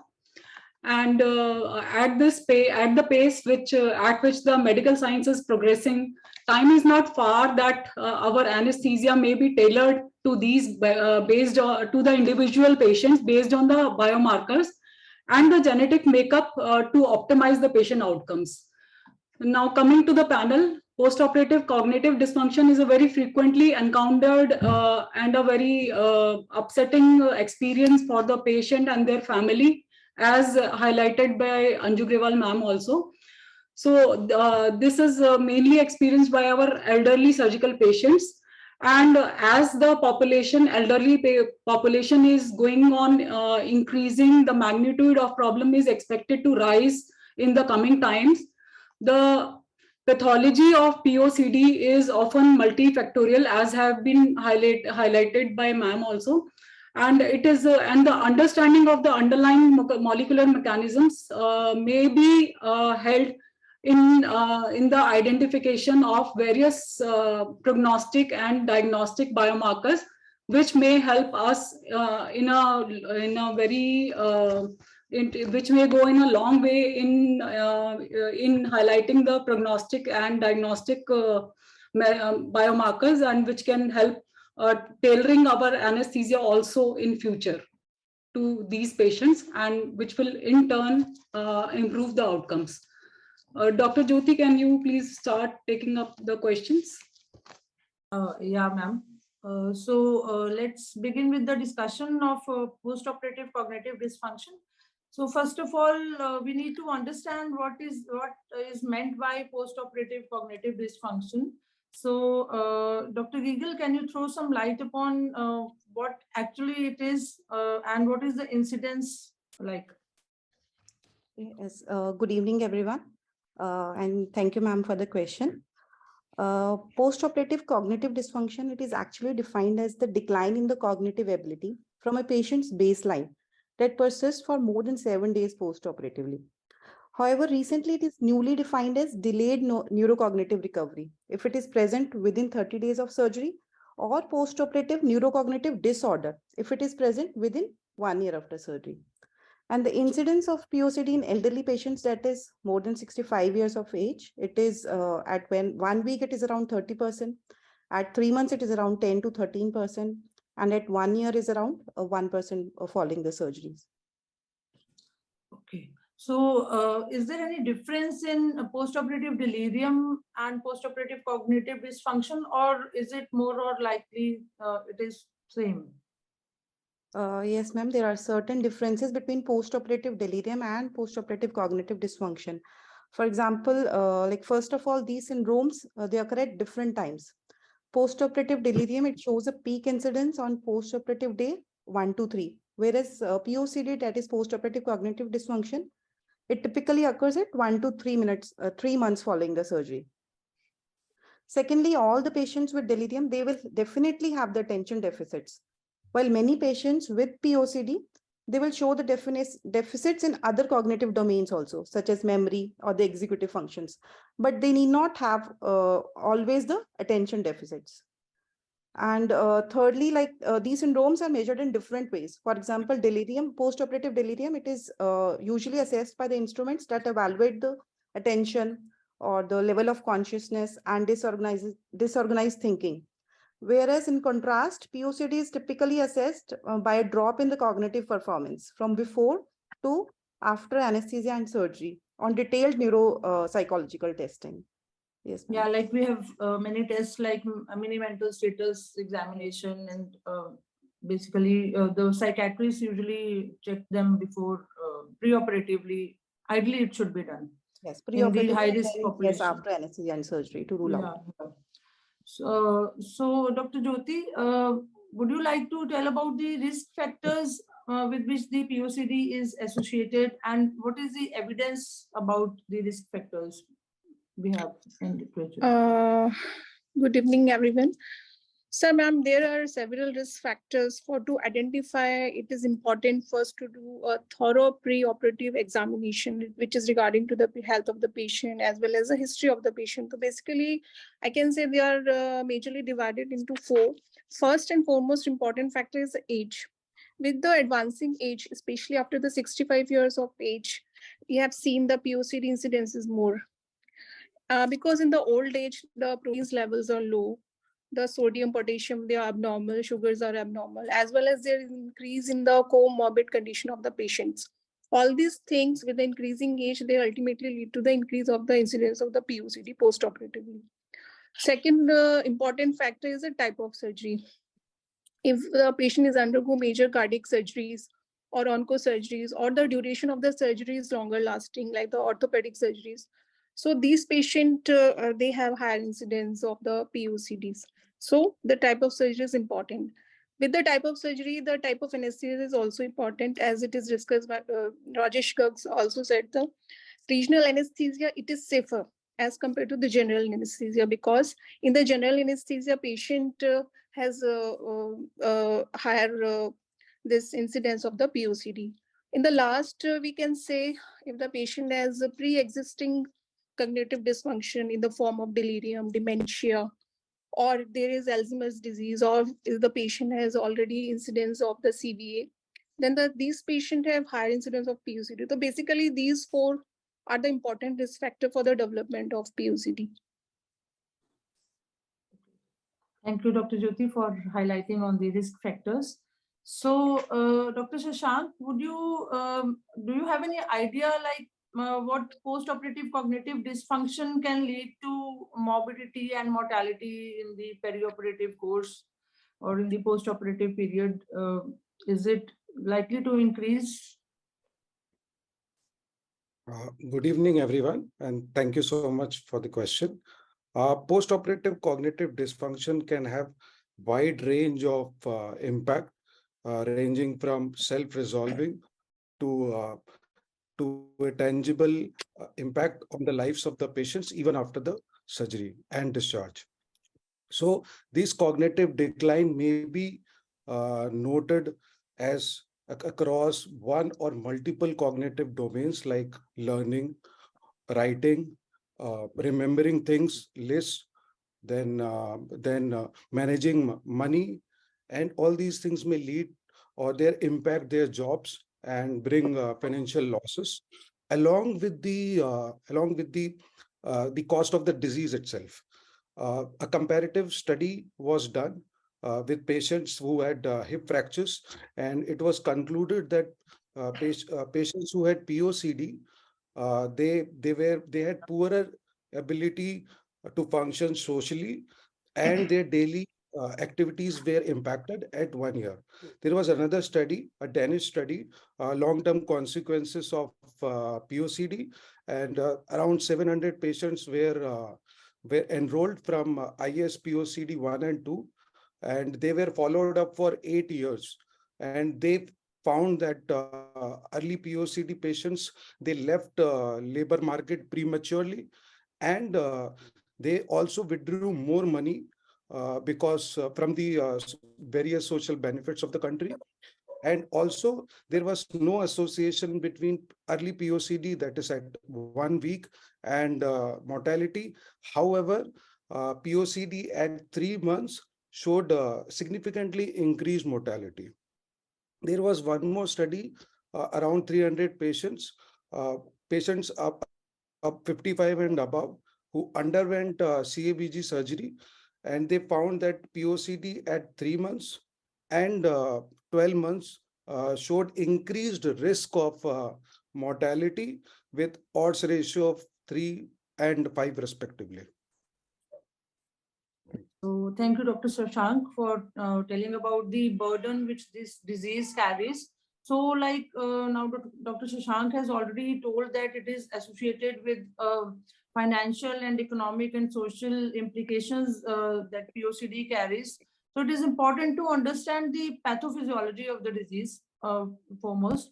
So Dr. Jyoti, can you highlight upon the pathophysiology related to the postoperative cognitive dysfunction?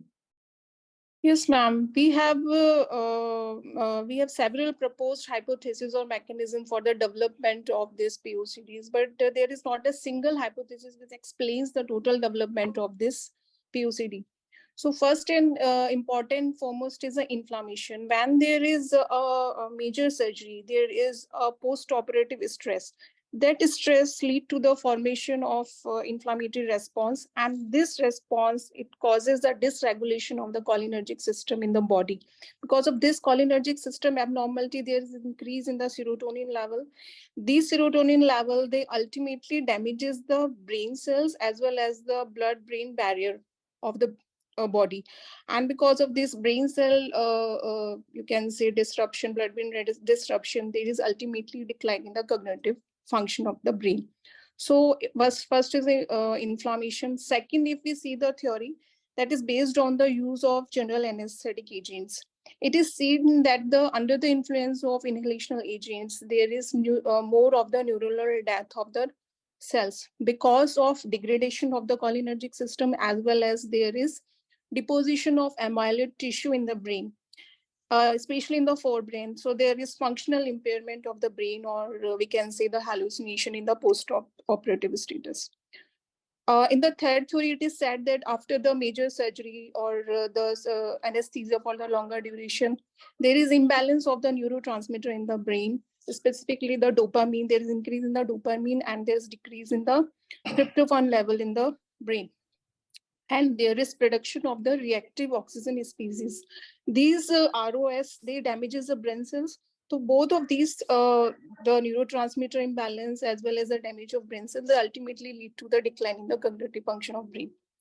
Fourth theory says that there is, during the surgery, there is formation of microemboli as well as their air entrapment. Because of these two emboli and the air entrapment, they go to the brain and they damage the microvasculature of the brain, and there is oxygen delivery is also hampered. So there is decline in the cognitive functions.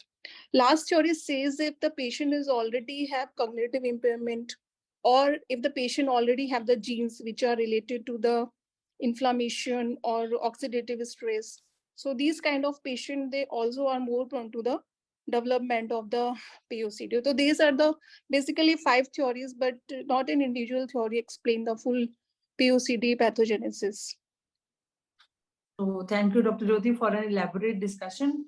So basically, there is a imbalance between the pro-inflammatory and the inflammatory markers which occurs and which leads to postoperative cognitive dysfunction. And I would also like to add upon that the drugs which we commonly use, like midazolam, have been reported to increase the incidence of postoperative cognitive dysfunction. So I would like to hand over the mic to Dr. Anju Gupta ma'am to further moderate the session. Ma'am, please.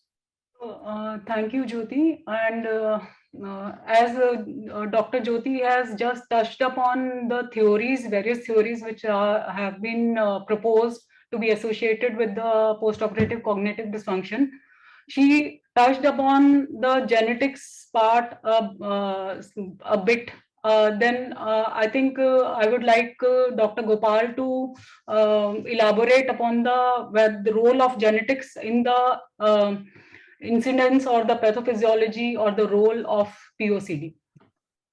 Dr. Gopal, the role of genetics in your knowledge? Good evening, ma'am. There have been many genes that implicated in the role of POCD. First one is apolipoprotein E gene. That gene is basically involved in lipid transfer in the brain, and certain alteration in this gene may be increased risk of Alzheimer's disease. That's why this has been thought that it can also increase the risk of POCD. And second gene, that is the tumor necrotic factor alpha genes. That gene encodes a protein that involves in the immune and the inflammations, and certain variation in this has been associated with the increased risk of developing POCD. Third one, BDNF gene, that is the brain-derived neurotrophic gene that involves the growth and maintenance of the neurons in the brain, and variation in this gene has been also linked to the decline in cognitive functions and contribute to the POCD development. Fourth gene that has been studied and has an association with the POCD is COMT gene. That gene basically involves in the metabolism of dopamine, a neurotransmitter that plays a role in the cognitive dysfunctions in the brain. And the variation in these genes have been associated with the difference in the cognitive performance and may contribute to the POCD developments. And fifth gene, that is the S100B genes. The S100B gene encodes a protein that is involved in the regulation of calcium in the brain. And elevated level of this protein has been associated with the cognitive dysfunctions after the surgery. Although these gene has been associated with the POCD, but still there is a lot of research is going on, and some environmental factors such as we know the duration of surgery and pre-existing medical condition, these have been also associated with the POCD. And second question, that is related to the evidence about there is a still lack of evidence between the association between the genetic factor and the POCD. But at the molecular level, it has been seen that the DNA methylations play a role in the development of the POCD. And DNA methylation is a chemical modification in which there is a methyl group that adds to the cystone. That makes that change the expression of the DNA to the surgery and the anesthesia. So DNA methylation basically increase the risk of the POCD. Okay, second thing, there are two types of DNA methylation. First one is a DNMT3A and second one is a DNMT3B. These two types of DNA methylation is mainly associated with the increased risk of the POCD, and because DNA methylation itself involves in the inflammation, oxidative stress, and neurotransmitter functions, and these factors altered in the anesthesia and surgery and increase the association of the POCD. Okay, thank you. Thank you, Dr. Gopal, for elaborating the various genetic mechanisms in such great detail. To sum up, the apolipoprotein E epsilon 4 is the most common allele which has been implicated in majority of the literature which is available as of now.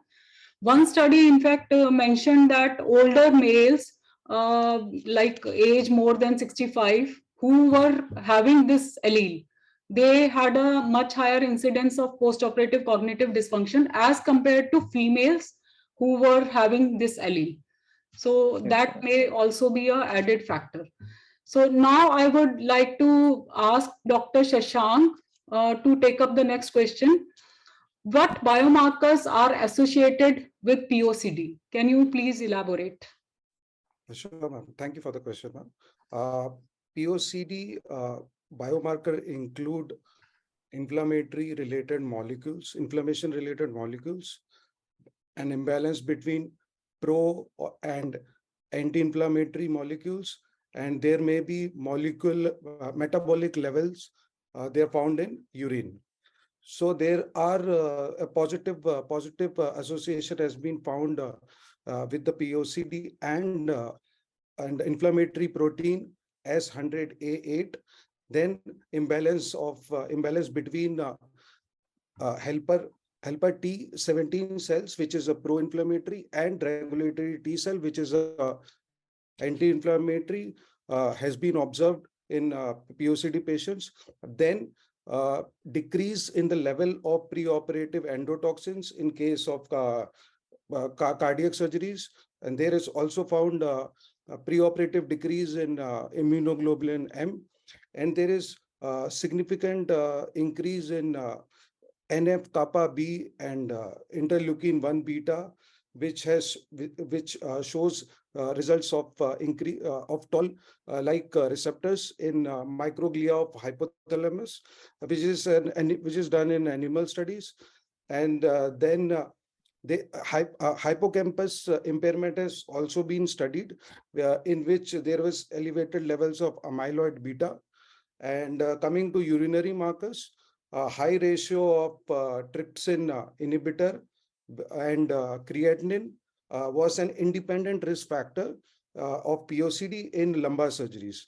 Coming to a few common biomarkers between postoperative delirium and postoperative cognitive dysfunctions, like apolipoprotein E isoforms, copeptins, neurodegenerative biomarker like S100B, and etc. etc. There are many, and there are also there are scores of potential serum markers which are under consideration, but at present there is no standard biomarker for diagnosis and prognosis of postoperative cognitive dysfunction.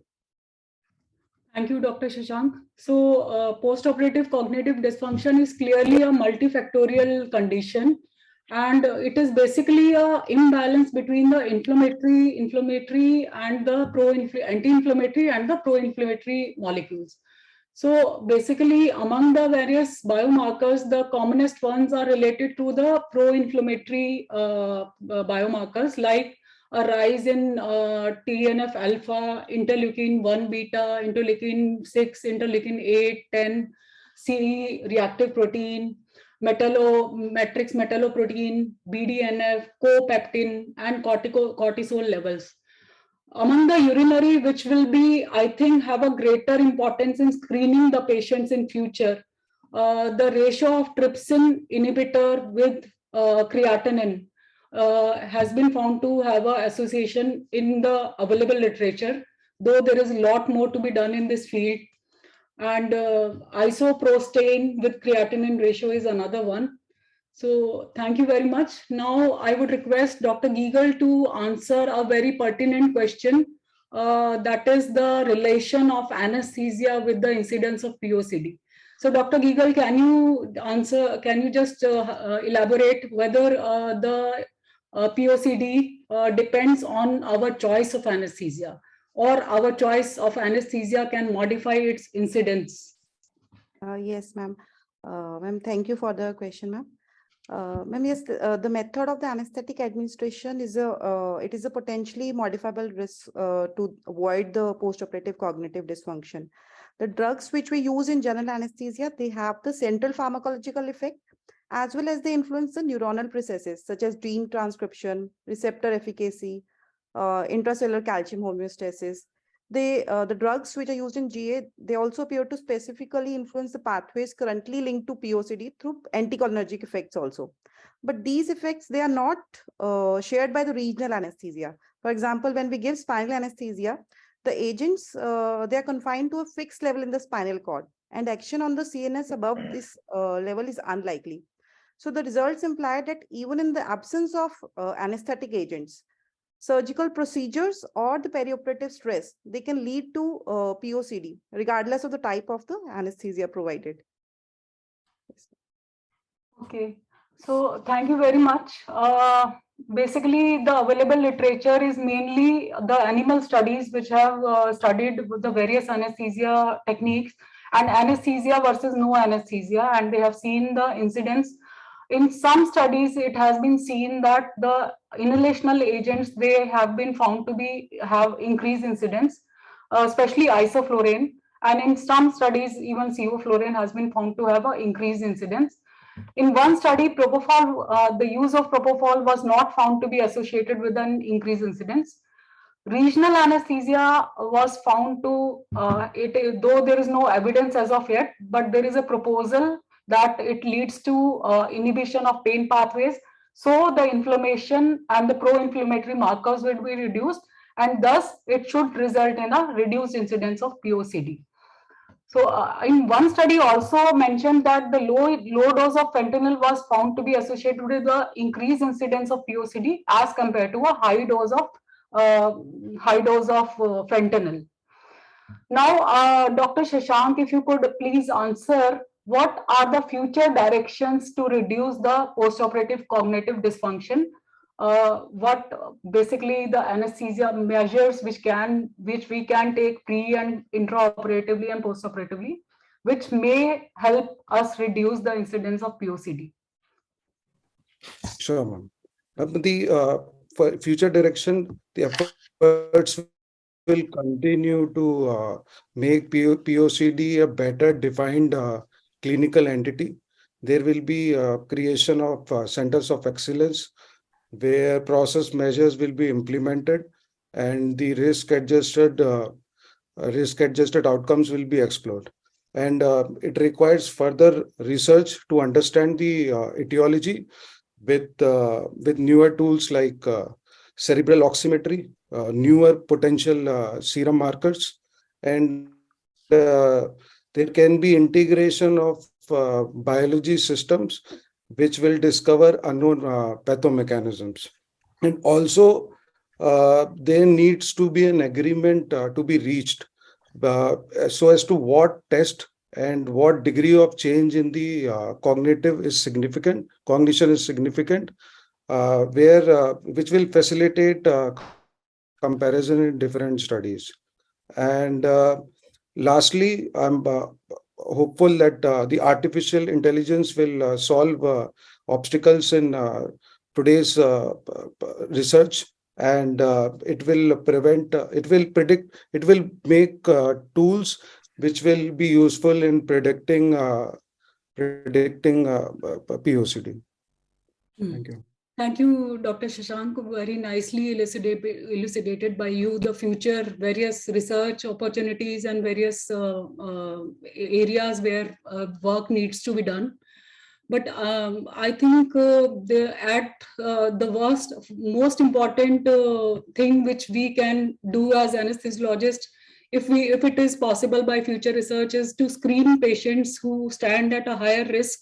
If some biomarkers in future become strongly associated with POCD, and we can screen the patients in preoperatively, and then we can take some measures to reduce the POCD incidence. So though now there is no standard biomarker at present which is available to us for the diagnosis and prognosis, but still there are some pathways which can be targeted, like interleukin 1 beta. It can be available, one pathway, one target which can be interrupted to reduce the POCD pathogenesis, because interleukin 1 beta mediated inflammation is triggered by the surgical stimulus. And surgery-induced immune response has been found to that inhibition of this interleukin 1 beta pathway prevents the development of POCD. So this is one area which can be done in future to reduce the neuroinflammation. Then there are certain preventive measures which can be undertaken, like proneuronal pathways, proneuronal interventions like use of dexmedetomidine, amantadine. It has been coming up, and then enhancing the cognitive function preoperatively by use of increased use of sleep, exercise, and education, increased education level. These all things, they are pro-neuronal. So in preoperatively, if we can enforce increased sleep, exercise, these are pro-cognitive, and they may have a role in reducing the POCD incidence. Also, certain anti-inflammatory agents like use of NSAIDs, COX-2 inhibitors, dexamethasone, then dexmed, and cognitive enhancing activities, all these can go some way in reducing the POCD. Then increased use of regional anesthesia, local anesthetic infusions like lignocaine infusion, use of regional anesthesia instead of general anesthesia wherever possible. And also some very upcoming interventions have been suggested by some recent literature has suggested the role of cannabinoids, acupuncture, turmeric, melatonin, the common mechanism being the reduction of neuroinflammation.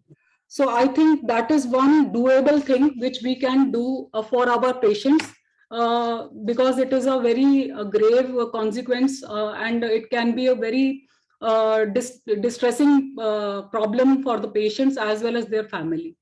So I think we have lots to do in this regard, and I'm sure there will be much more people who will be taking up research projects in this direction. And this panel discussion, I think, will stimulate people's interest in this field, and we might be able to do something better in the upcoming times.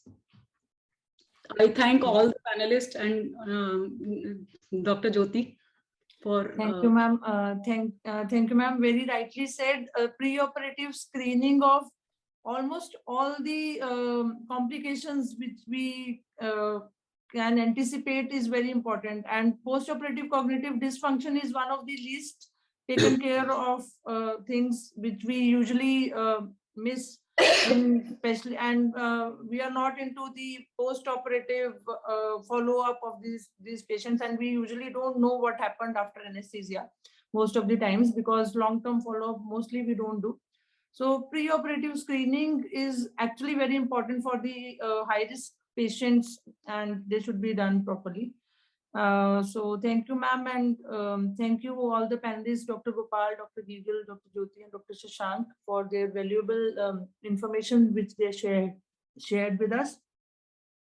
So a lot of research needs to be done on postoperative cognitive dysfunction, and it is still a very complex and an unsolved puzzle. So we should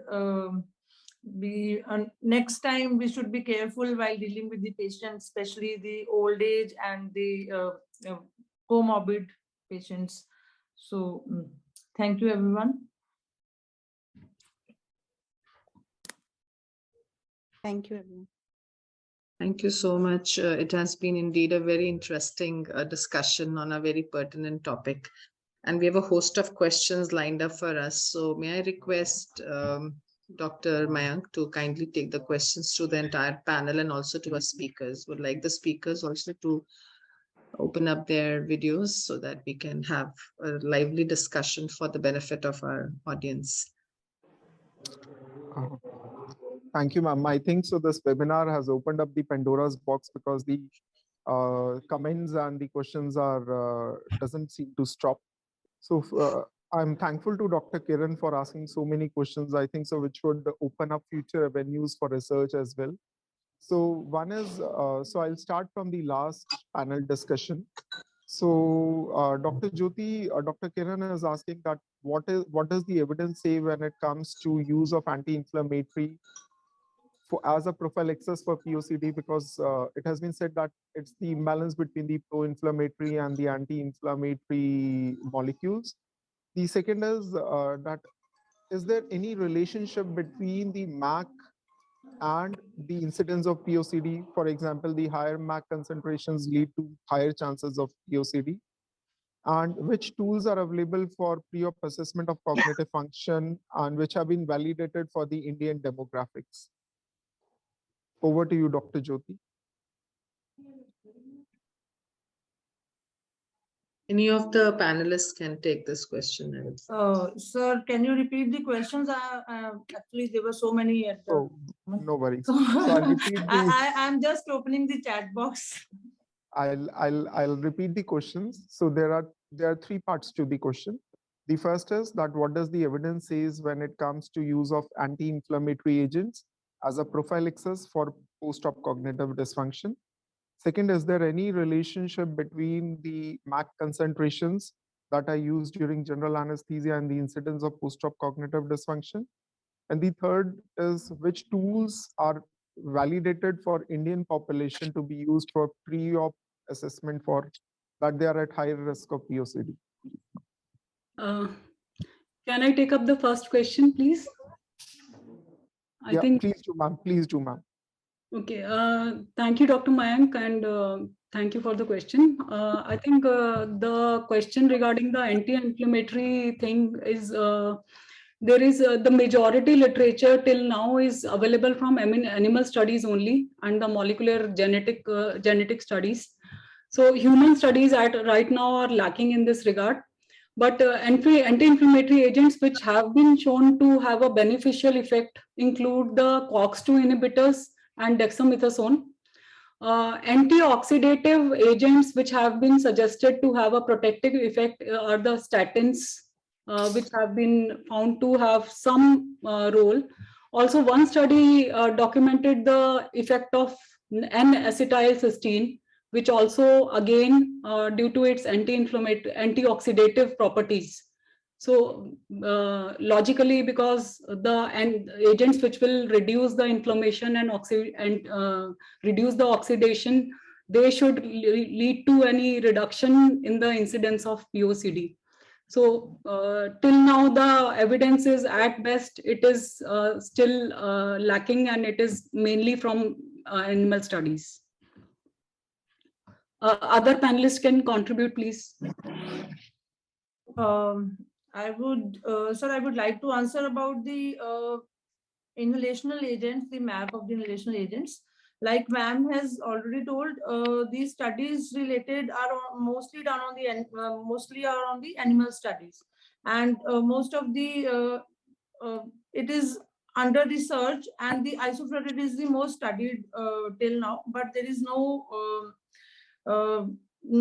light upon the MAC which affects POCD till now, and the research is been going on. Two trials are have been given ethical clearance for that. Right now, they have the results have not been out.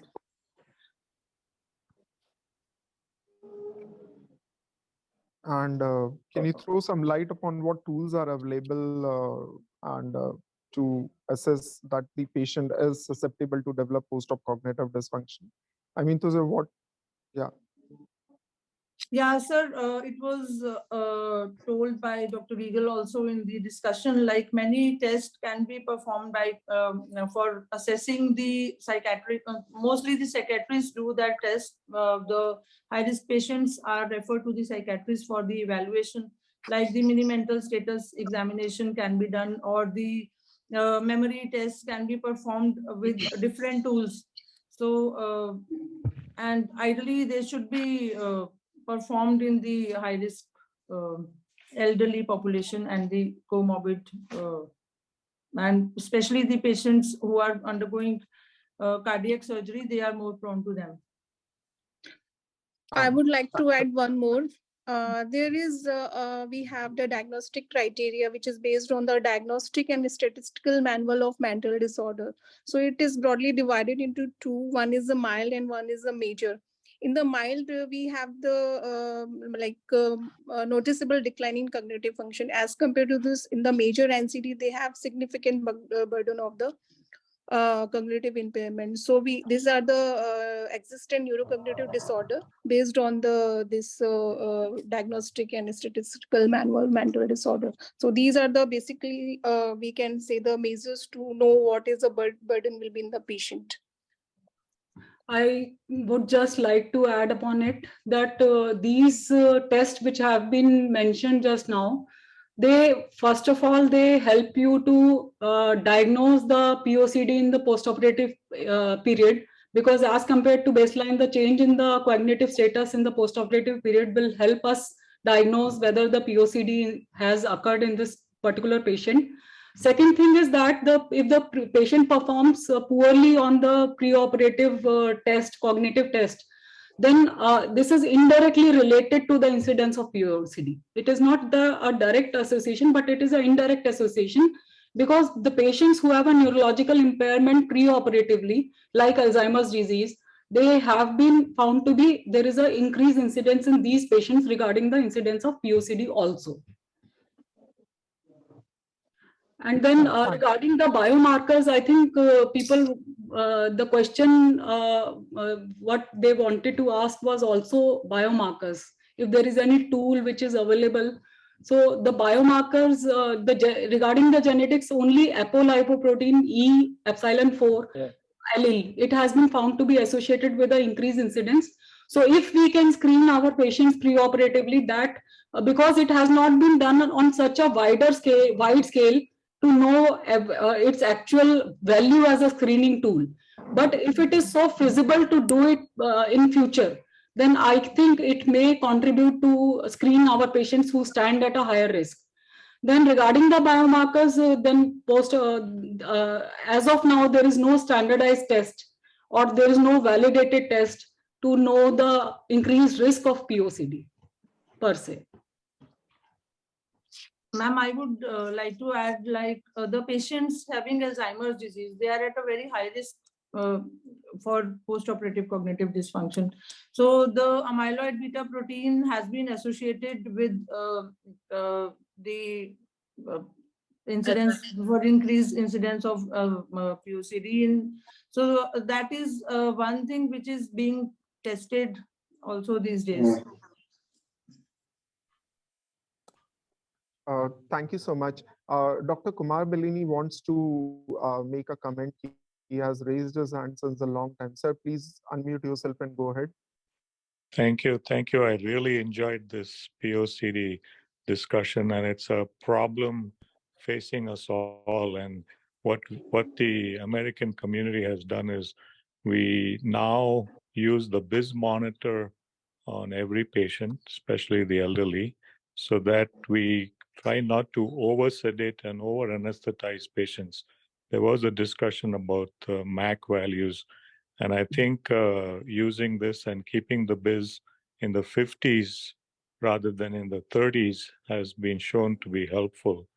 And then we do in the pre-op clinic, we all do what's called a mini cog.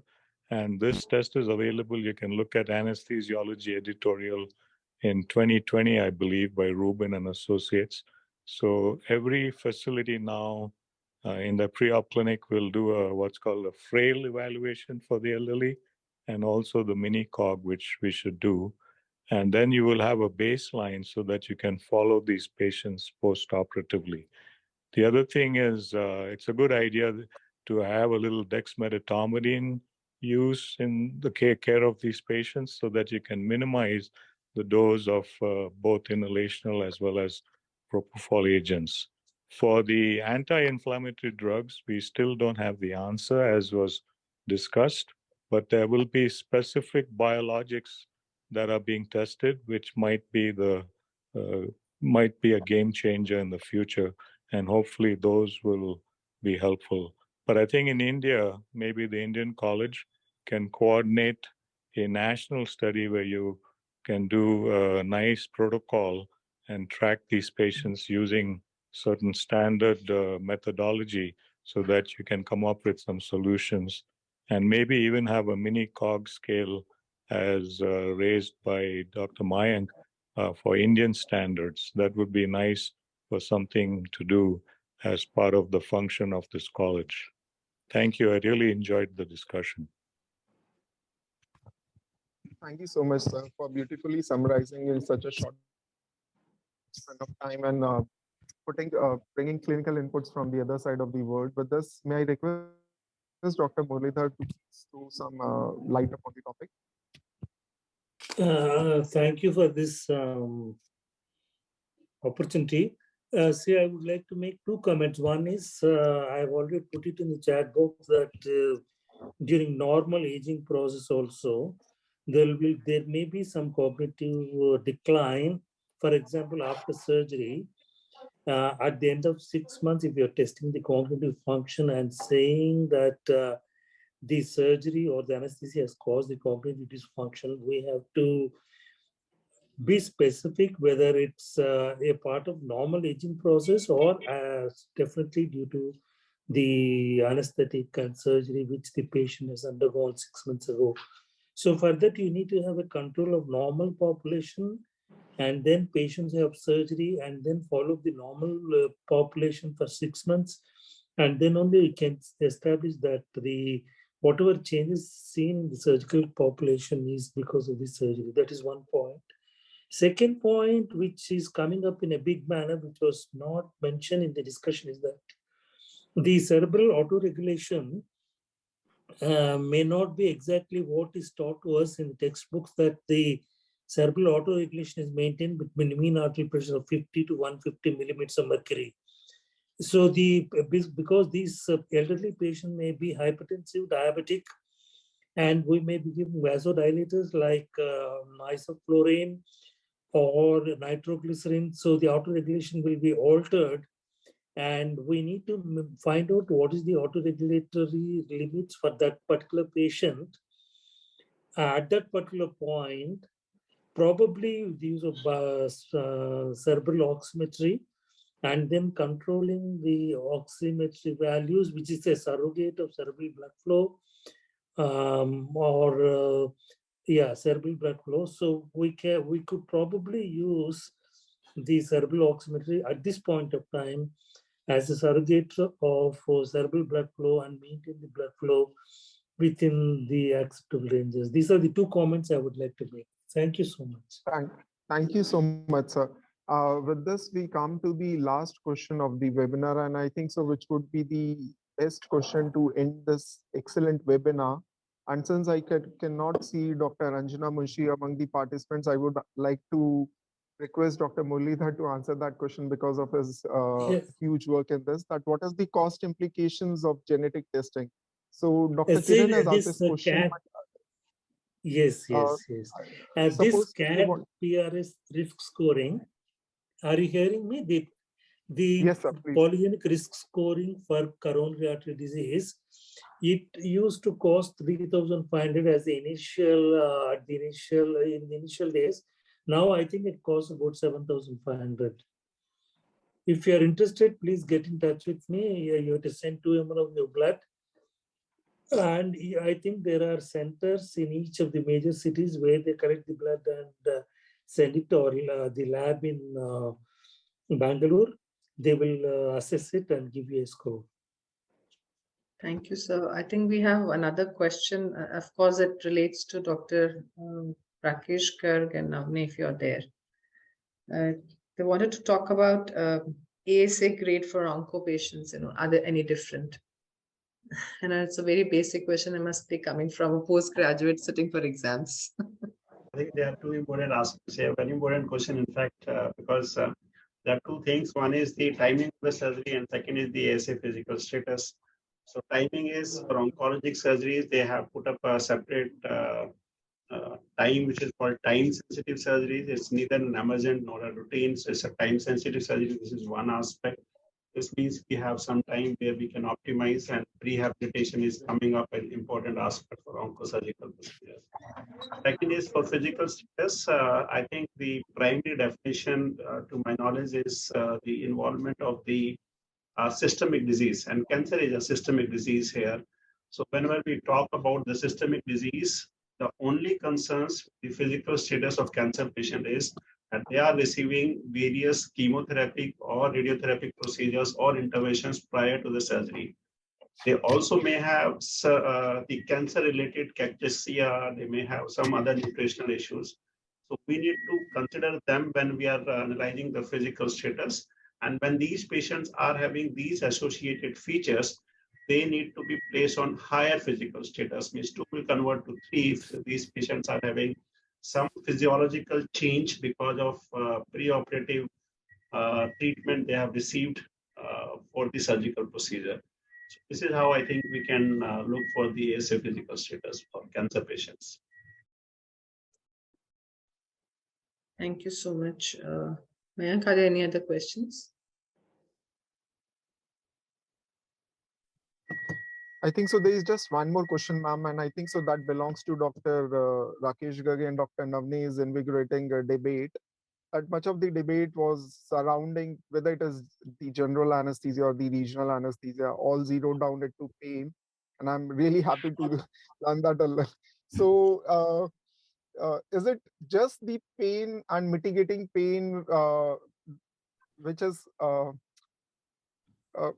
question is not clear, but because much of the debate, much of the literature has said that it is the pain leads to angiogenesis. And if the pain is not relieved, it gets converted into chronic pain depression, and again, which leads to tumor metastasis. So, Dr. Rakesh, Dr. Navneh, do you have any comments or any enlightening thoughts on the same? So I think Dr. Navneh wants to answer if she wants. I think she is not here.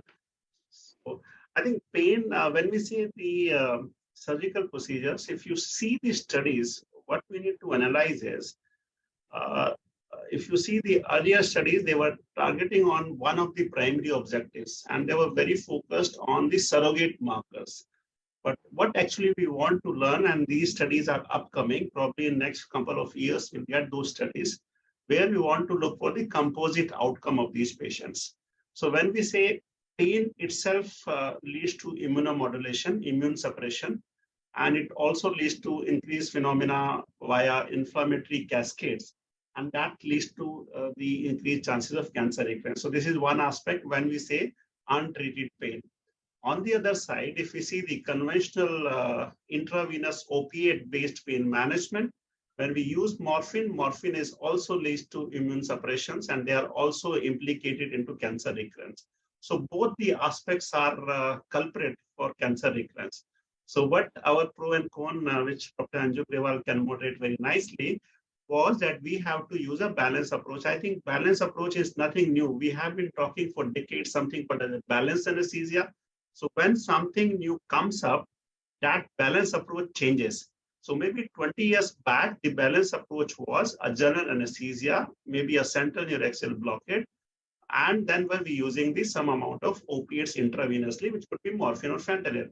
But now we have more regional blocks. The success of regional blocks has increased. The quantum of nerve blocks, including plexus block, has increased. So that I think we need to, there are so many dignitaries here, and being the editor-in-chief, I can request people can take up a study that probably the definition of balanced anesthesia in today's world needs to be changed, especially for the oncosurgical procedure. So the balanced anesthesia for oncosurgical procedure would be a local anesthetic based a regional block, which could be a central neuraxial block or a peripheral block or a plain block or a plexus block, along with general anesthesia, wherein those drugs which are prone for increasing cancer recurrence, like volatile agents, like the intravenous morphine, those dose needs to be reduced.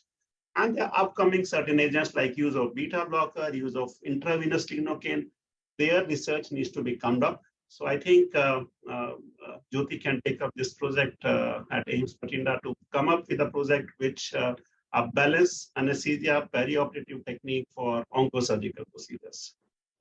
Thank you so much, sir. I think so. This was the cherry on the cake that the extempore new definition of balanced anesthesia has come up.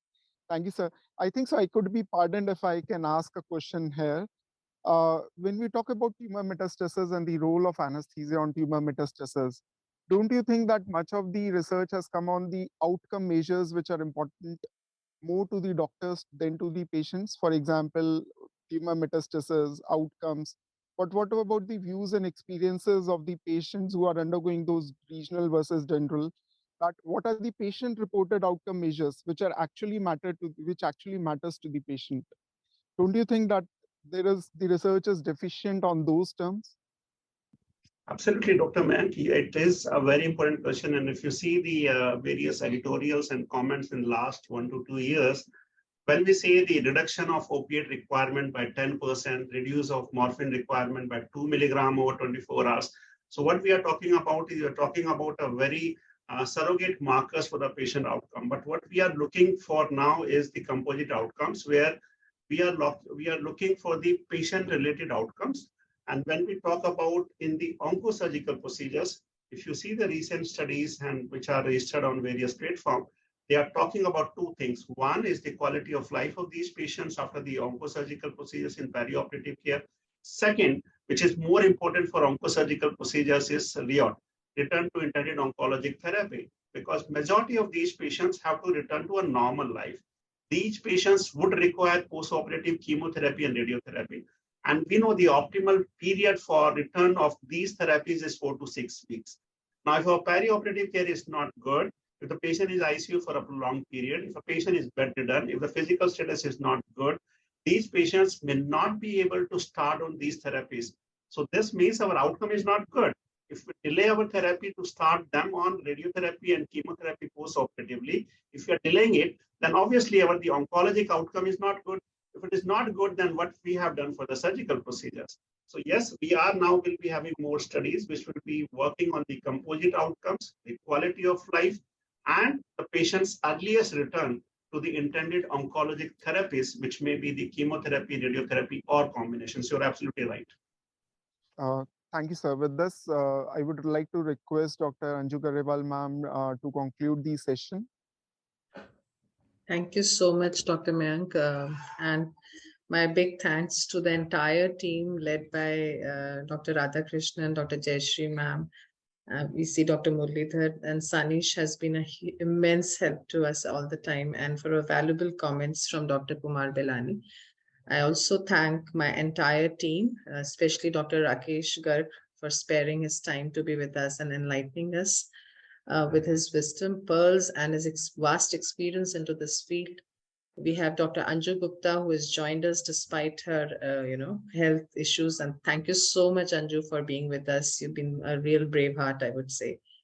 And my entire team of anesthesia from AIIMS Bathinda, Dr. Navneh, Dr. Jyoti, Sharma, Dr. Jyoti Kanwat, Dr. Gopal, Dr. Shashank, and Dr. Gegal, all of you. If I have forgotten a few names, I need to be pardoned. I know it's dinner time and we're all hypoglycemic. So I'd like to hand over the mic to Dr. Jayashree, ma'am. Thank you all, and God bless you all. Thank you. Thank you so much, Anju, for having this webinar for us and the audience. And we've all enjoyed it so much. The level was really at such a high standard with genetics and such a lovely pro-con and a session, and then the panel discussion. We thoroughly enjoyed, and I'm sure all of the other people who were viewing it and were participating enjoyed. And Anju, you've thanked everybody, so I would of course not repeat the names, but I would like to thank you especially for moderating it. You're the only person who's left. And of course, it was so nice that Dr. Tej Kaul and Dr. Avtar Singh had also joined. So big thanks to them. You can tell them tomorrow from our side. And it was nice that Dr. Bilani was also there. So thanks a lot. And we hope to see you once again soon on the webinar. You're all ICA members and you contribute so much to the uplifting of this academy. So we look forward to your participation. Thank you so much and good night. Thanks, Saneesh. Thank you, Debalina. Thank you, everybody. Thanks a lot. Good night. Thank you and wish you all happy holidays. Thank you, Dr. Radhakrishnan. Thanks a lot. Okay, good night, good night, good night. Thank you so much all. So good night everyone and we are closing the room. Okay, Thank you. Thank you so much. Thank you.